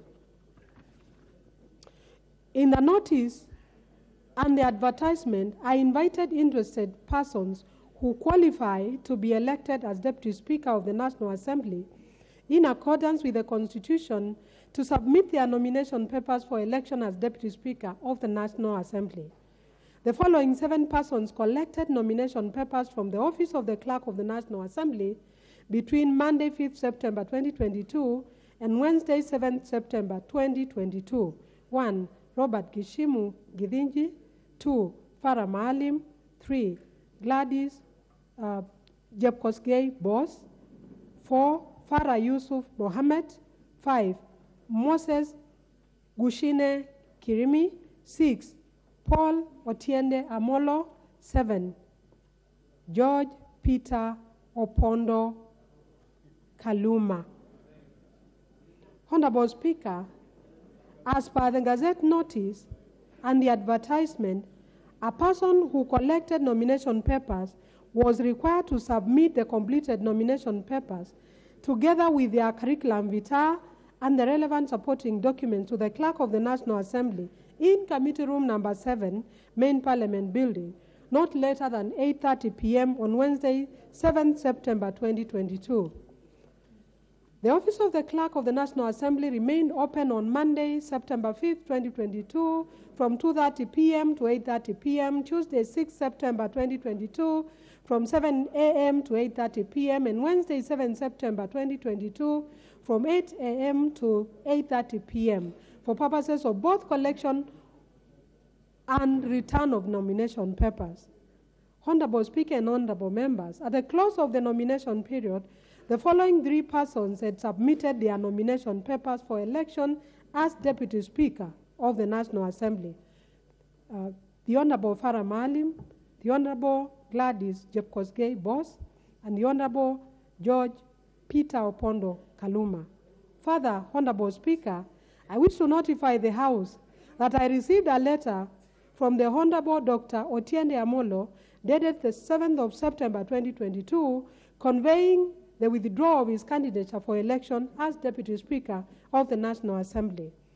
Honorable Speaker, pursuant to the provisions of Article 106 of the Constitution and Standing Order Number 5 of the National Assembly Standing Orders, the 3 members who returned their nomination papers qualified as candidates for election to the office of the Deputy Speaker of the National Assembly. And again, I repeat, they are the Honorable Farah Maalim, the Honorable Gladys Jepkosgei Boss, and the Honorable George Peter Opondo Kaluma. Accordingly, Honorable Speaker, I published and made available to all members the list showing the 3 members qualified as candidates for election as the Deputy Speaker of the National Assembly in the ballot to be conducted during the 3rd business of the 1st sitting of the House.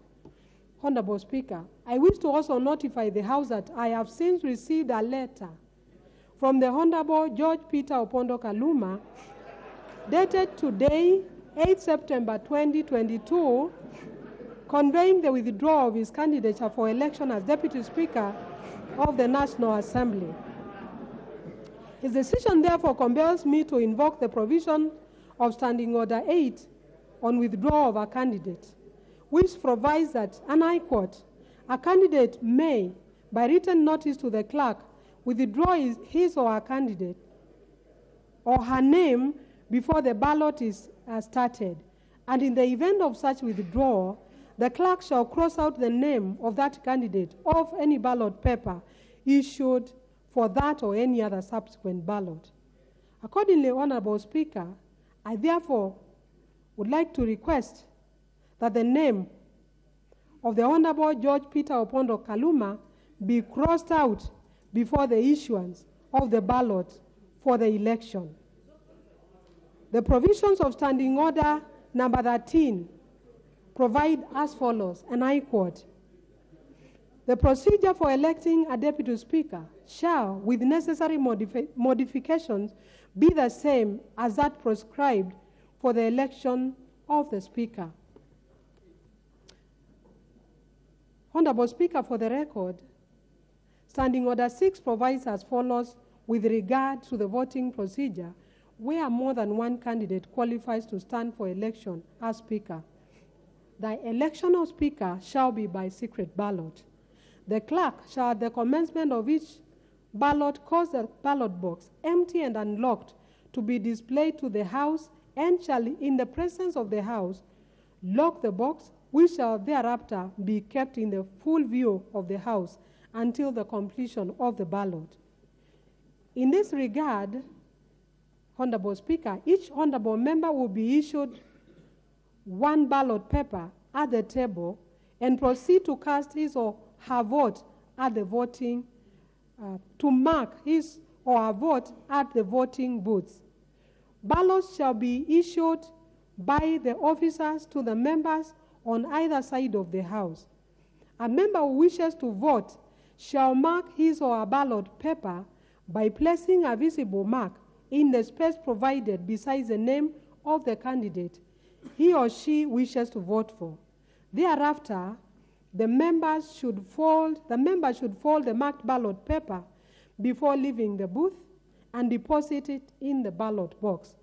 A member who, before conclusion of a ballot, has marked his paper in error may, by returning it to the clerk, obtain another in his place.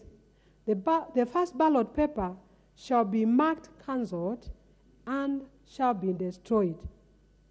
Honorable members, when it appears to me that all members who are present and who wish to vote have deposited their ballot papers in the ballot box, I shall unlock the box, examine the ballot papers, and having rejected those unmarked or spoiled, report the results of the ballot. May I also notify honorable members that a member who shall not have already recorded his or her vote after I have unlocked the ballot box shall not be entitled to do so. The counting of the ballots shall take place in the presence of all members and members appointed as agents or representatives by the candidates. Each candidate is allowed a maximum of one agent for purposes of the ballot. Honorable Speaker, in line with the requirements of Standing Order 7.1, a person shall not be elected as Deputy Speaker unless he or she is supported in the ballot by the votes of 2/3 of all members during the first round.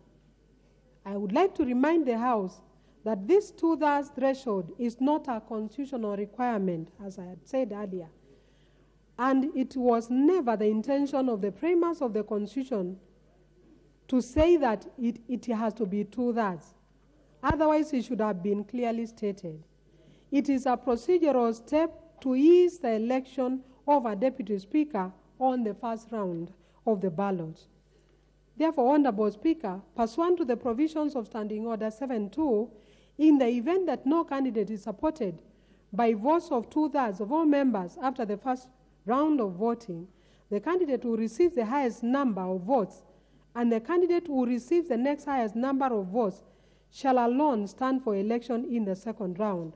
The candidate who receives the highest number of votes in the second round shall stand elected as Deputy Speaker.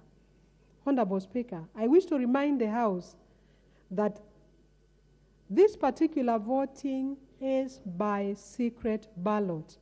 Members are not allowed to display their marked ballots to the House, the galleries, or any other person. If it is brought to the attention of the returning officer that a member has displayed his or her ballot paper, it will be considered a spoiled vote. Members from the media fraternity are also reminded to observe Rule 3C of the broadcasting rules, which provides that wide-angle shots of the chamber shall not be used during voting and division, and no shot shall be taken. Sorry, Honorable Speaker, may I repeat? Wide shots of the chamber shall be used during voting and division, and no shot shall be taken so as to show the manner in which a member has voted in any secret ballot. Honorable members, we have set the voting booth next to the dispatch table. There are 4 voting booths on each side of the table. Members on the right side of the speaker will cast their ballots in the voting booth on that side of the table, and vice versa. Having explained the voting procedure, I now wish to ask the Chief Sergeant at Arms to go forward to open the ballot box and display it to the honorable members.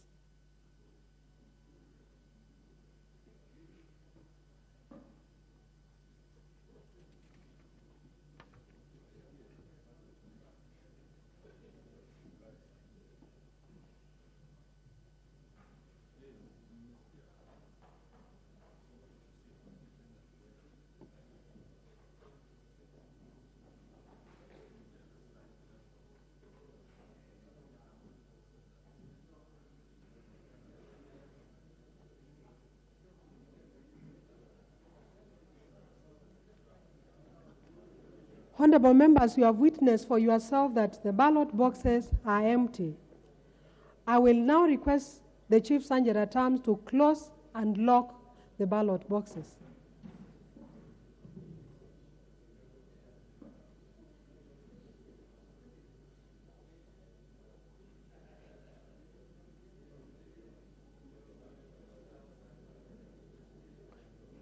After the ballot boxes are closed and locked, the next step before we start to call out the names of the members to come and vote is for the candidates to appoint agents. I will start with the first candidate, who is the Honorable Farah Maalim. Mima, do you have an agent? All right. I see. All right. I see the Honorable TJ Kajwang.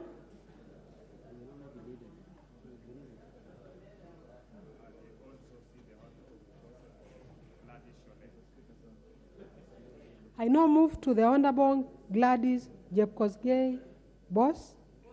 The candidate, the agent is here. Okay. I see the Honorable Dr. Robert Pukose. And the agents have already stepped forward. Honorable Speaker, may I now ask my officers to prepare to call out the names of honorable members in the order I stated earlier. When the name of an honorable member is called, please make your way forward and pick your ballot paper and vote. We'll accord priority to the 3 senior members of the House and members with disability. And voting will start now.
Duale Adan Bare, Ngongo John Mbadi, Maalim Farah.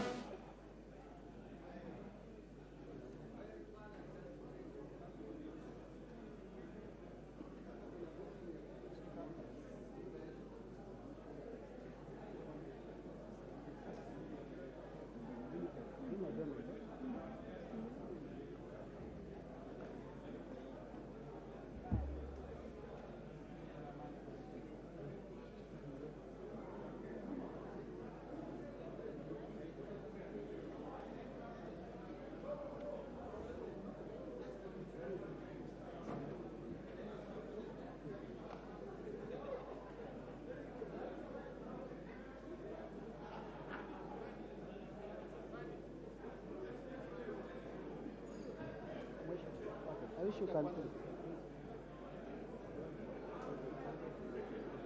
Mumo Rose Museo, Wetangula Timothy Wanyonyi, Lomwa Joseph Samal, Masara Peter Francis, and Kosgei Jackson Kipkemoy.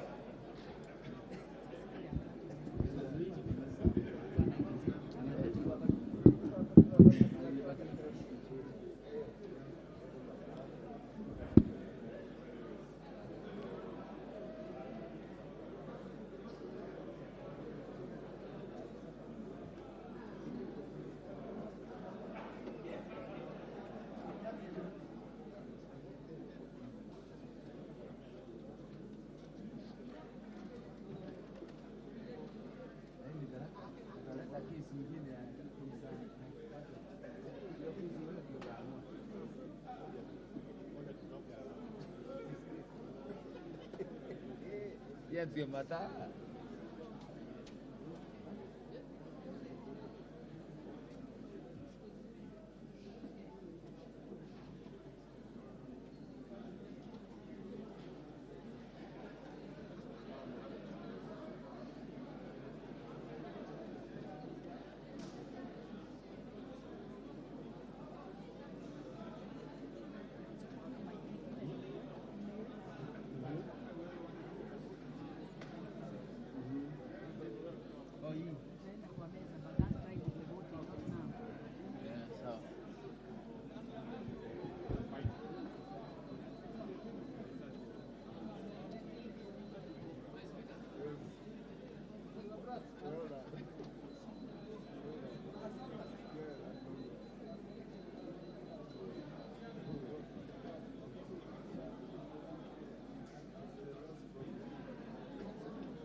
Chumel Samuel Moroto, Rai Samuel Gonzi, Welie Adan Kenan.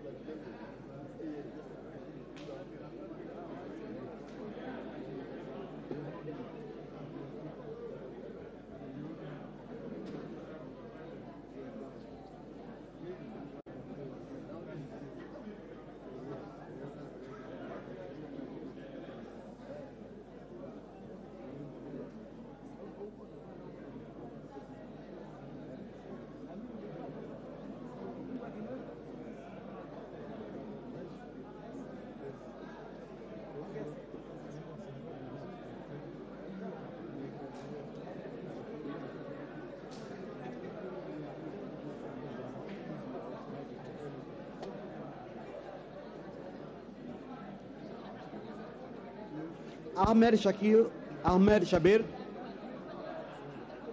Hassan Abdi Yusuf, Kunjuri Festus Mwangi, Lekuton Joseph, Mbiuki Japheth Meriti Kareke.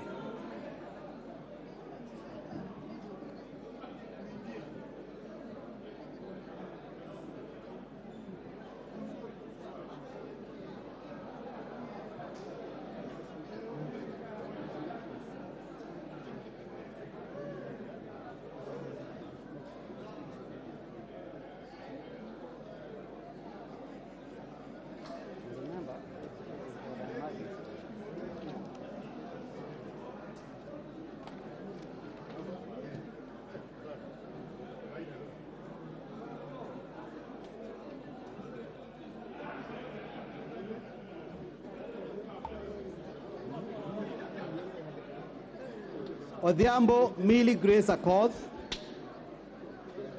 Sirma Musa Jerutich,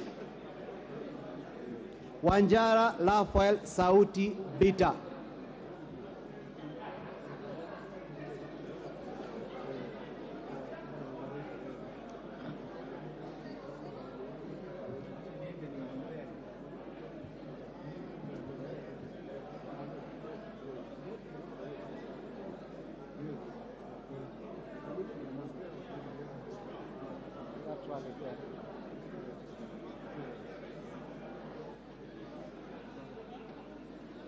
Sa Joroge anaitana. Enda Joroge. Enda.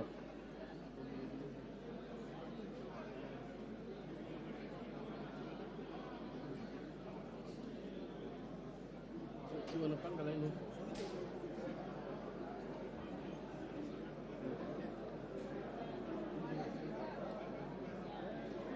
Nduyo Susan Ngugi, Nduyo Susan Ngugi, Abdurrahim Dawood, Arama Samuel, Aramat Lemanken, Badibadi Twalib.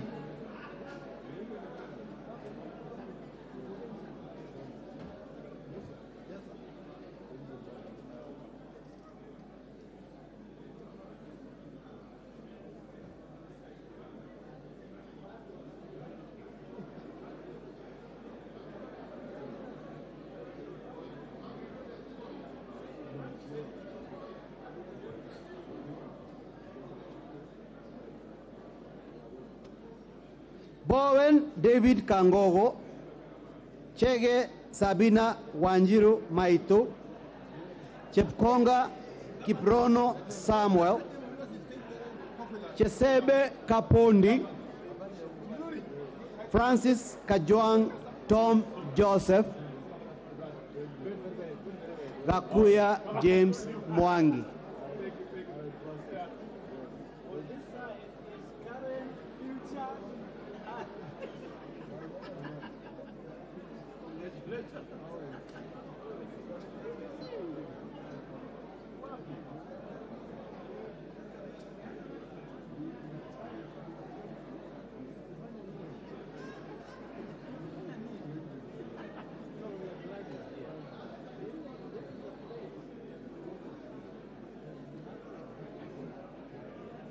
Gikaria David, Gimose Charles Gumini, Ichongwa Anthony Kimani, Ijendi Moses Malulu, Kaluma George Peter Opondo, Kanchori Elijah Memusi, Kiaraho David Njuguna.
Kihara Jane Wanjiru Njeri, Kingola Patrick Makau, Kibiwot Julius Meli, Kipiegon Johanna Ngeno, Kombe Harrison Garama, Korere Sara Polata.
Koye John Waluke, Koyo James Onyango, Lagat Benjamin Kipkoril, Balu Jessica Nduku Kiko, Boko Mishi Juma Hamisi, Bui Robert.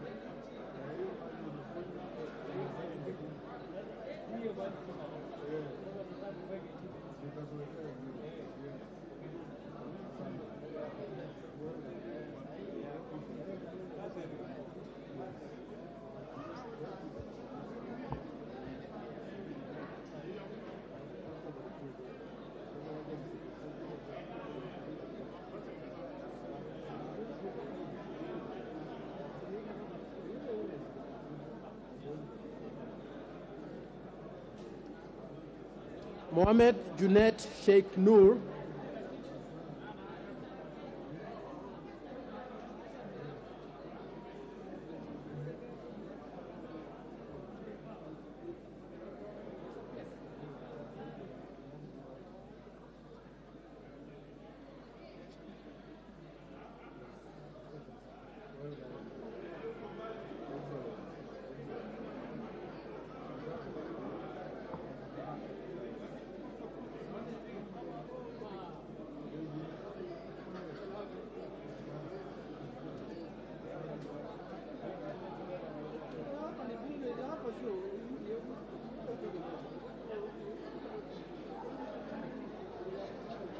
Mohamed Junet Sheikh Noor, Mule Stephen Mutinda, Mulu Makale Benson, Musau Vincent Musioka, Naika Johnson Manya, Nanok Daniel Epuyo.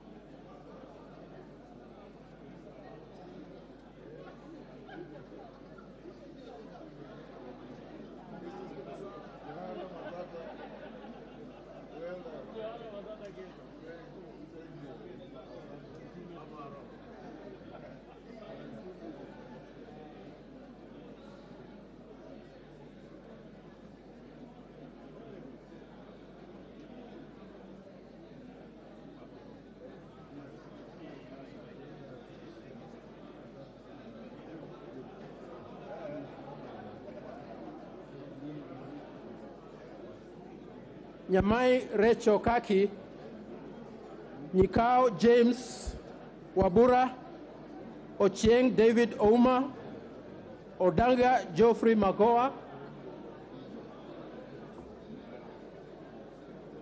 Odwor Christine Obaka, Ogola Gideon Ochanda, Owor Joshua Aduma.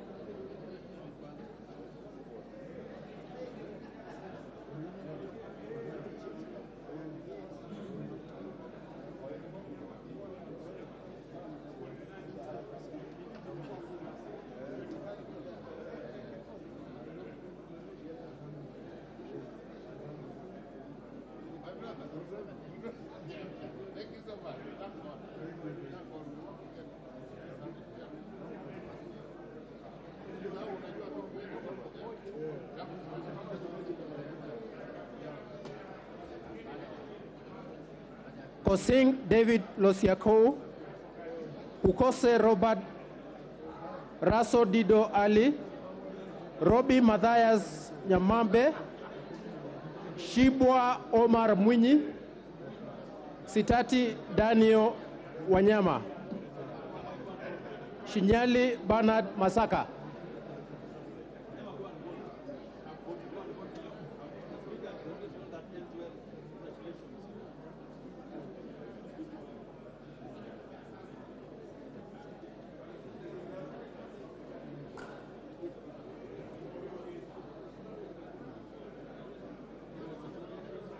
Sudi Oscar Kipchumba, Sunguli Julius Lekakeni, Wahome Alice Mudhoni, Wadai James Opio, Wangwe Emmanuel, Wanyonyi Ferdinand Kevin.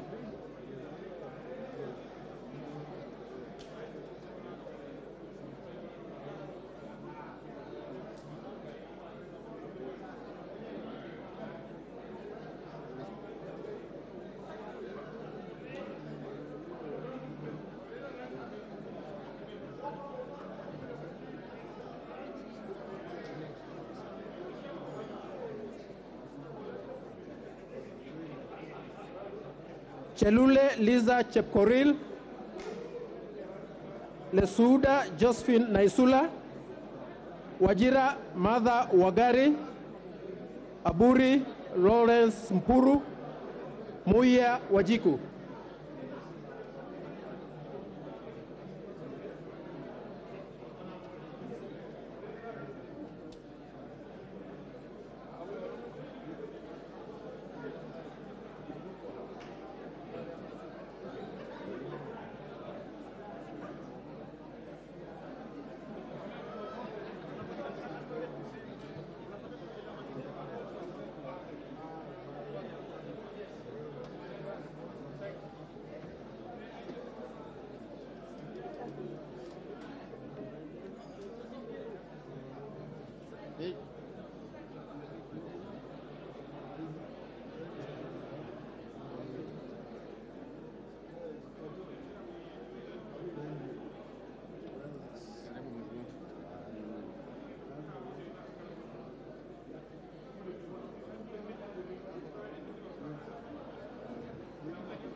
Oundo Wilberforce Ojiambo, Abdullahi Bashir Sheikh, Adagala Beatrice Kahai, Akuja Protas Ewesit, Alpha Miruka Odieki, Amolo Paul Otiende, Atandi Samuel Onunga.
Order, order, honorable members. Order, honorable members.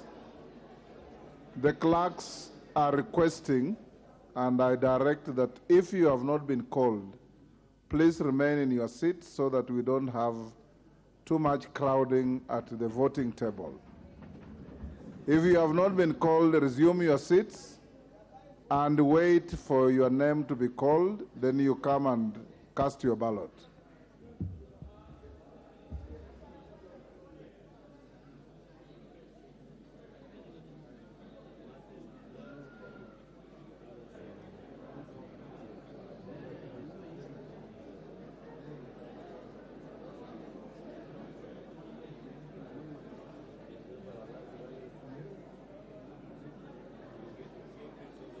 Bada Salim Veso, Baya Owen Ya, Benzimba Rashid Juma, Buyu Rosa Akinyi, Chege John Kiragu, Chepkwonyi Charity Kadambi. It is a very considerable shock to feel that she has died.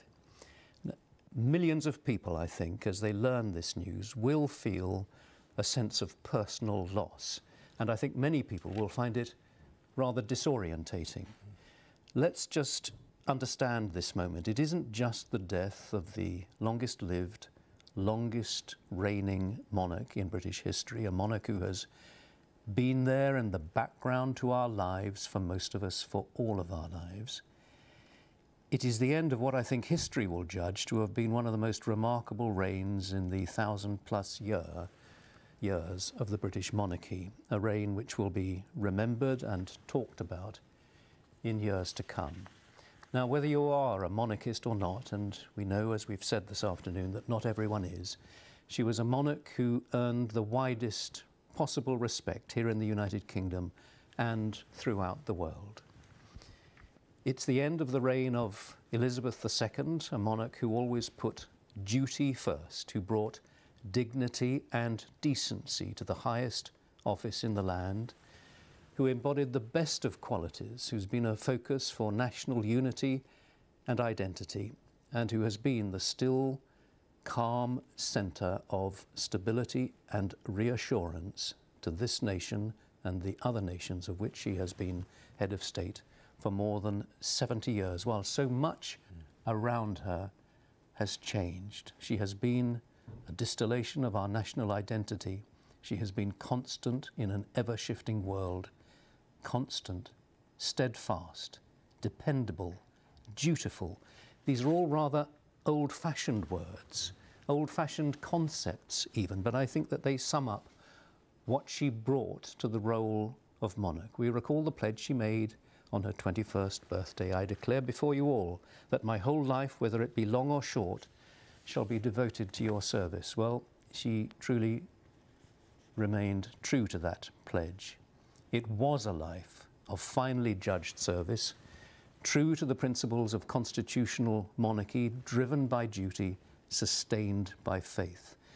And we recall also the message that she issued when she reached her 70th birthday in February of this year. You remember the message that was issued? She wrote, "I remain eternally grateful for and humbled by the loyalty and affection that you continue to give me." She said, "I look forward to continuing to serve you with all of my heart." And she signed that message, "Your servant, Elizabeth R." Well, that servant has gone. The end of the reign of Elizabeth II, Elizabeth the Great, as many people will regard her. That reign has ended. And we have a new king. Yes. The crown passes invisibly, but immediately, imperceptibly. Charles is now our king and our head of state. Camilla is now Queen Consort. It remains to be seen what name he will take, but we will refer to him as the king, and he will lead the nation's mourning for his mother. As you say, she came to the throne just a few years after the end of the Second World War. She succeeded to the throne in 1952 after the death of her father. And on the night of her coronation, in a broadcast on the BBC, she said, Throughout all of my life and with all of my heart, I shall strive to be worthy of your service. And as that message, and as the message she issued on the 70th anniversary of her accession showed, if there is one word that I think is the key to the success of her reign, I would suggest it's not actually duty, the word which is normally associated with her, it's humility. Because for all of the grandness of her position, here is the coronation, the imperial state crown being lowered onto her head by the Archbishop of Canterbury. For all the grandness of her position, it never went to her head. She had, I think, an instinctive understanding that as a hereditary monarch, she had to win the trust of the people of this country and the other countries of which she was queen. And that, I believe, is what she did. She gained it and she kept it. She kept the monarchy strong. Now, of course, there have been a few bumps along the way. It would be extraordinary if there hadn't been. Bumps which have almost without exception been caused by other members of her family. But she pursued her role with that sense of humility and by putting duty first. And she was at heart, people who knew her, it's funny to talk in the past tense now, isn't it? She was a very down-to-earth, a straightforward and unpretentious woman, rather reserved, certainly in her early years. There was none of that sort of vainglorious and overbearing behaviour that we've sometimes perhaps seen with other members of her family. For 70 years, she's been the constant, unchanging presence in the background to our lives, the head of the nation, as she's sometimes been referred to, above politics, but with a shrewd interest in and a grasp of politics and of political figures. So we now look back on, and there will be so many tributes now, as people take this in, as they come to terms with their own emotions. And I'm quite sure there will be many people who are very emotional at this moment, as they learn of this news, the death of the Queen. But this nation and so many other nations will now pay tribute to this long life of service which has now ended. Symbolised everywhere, Nick. The flags are being lowered, and the rainbow along with the lowered flag at Windsor, the favourite home of the Queen. So many years. Flags lowered already at Buckingham Palace. And so many elements, Nick, of your appreciation and tribute will be echoed by political leaders at Downing Street. We're expecting Liz Truss to say something fairly soon. The Prime Minister will offer her own sympathy to the royal family, and she will, of course, have her own words of appreciation for the long service of Her Majesty. And there'll be other political leaders too wanting to pay tribute to a lifetime of service, a lifetime of humble commitment to duty, as Nick was saying, and of taking the role as seriously as it's possible to take it. Very much in line with the teaching that her father had shared with her all those years ago in Buckingham Palace. King George VI, very proud of his two daughters, and took a long time to offer the experience and learning to his elder daughter Elizabeth. And there you have at the railings of Buckingham Palace, they are, in line with tradition, posting the formal notice. And that notice will say that Her Majesty Queen Elizabeth II has died peacefully today at Balmoral in Scotland. The age of 96, the longest reigning monarch in British history. A lifetime of service to people in the United Kingdom, throughout the Commonwealth, and in many parts of the world. An example of leadership which didn't stray into the realm of politics, and for lots of people, the ideal symbol of what a constitutional monarchy should be like. Well, now the world has been told, and the official notice has been posted as the palace staff make their way back into what was the Queen's home. It is now the home of the King and the Queen Consort, because Prince Charles is now King Charles. It remains to be seen whether he will call himself Charles as king, but we are assuming that he will. And this now is the home of the new monarch, the King, and his consort, the Queen Consort. Crowds still gathering at Buckingham Palace because the news has travelled very rapidly here and at Windsor and at all the other royal residences. But of course people will be following these events closely on their televisions and their mobile devices and all kinds of different means of spreading the news and social media as people come to terms with what's happened.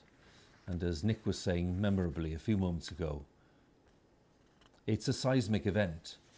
It's the longest reigning monarch in British history who's left us at the age of 96, and it's not a surprise when someone of that age suffers ill health to others.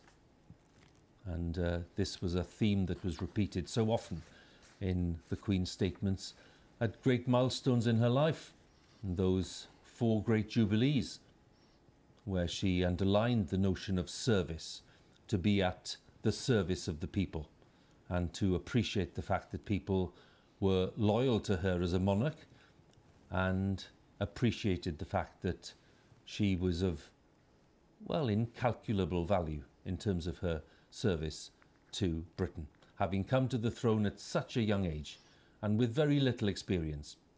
At the age of 25, when she didn't expect to be in that position at all, her father suddenly... This is NTV Breaking News.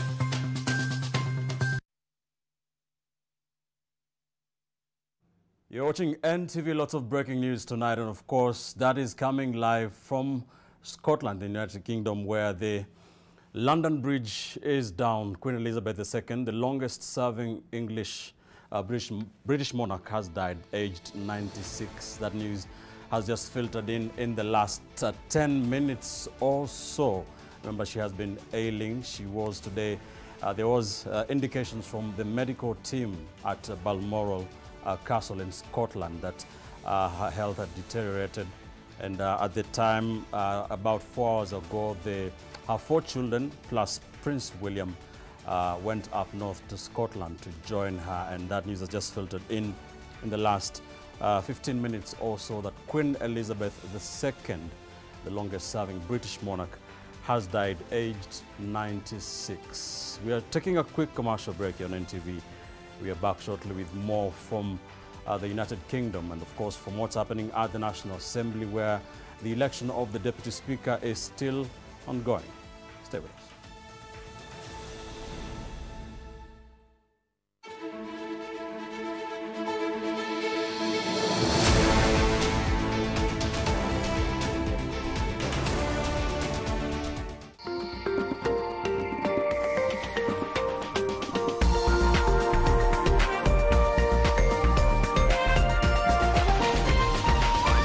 NTV, turning on your world. Uh-oh, Donna. You've got places to be, and this chump has forgotten something. But he must trust you, leaving you with his basket. Time to take matters into your own hands. Grab that papaya. Now, make a mess of it. Bing bang ding, ding ding.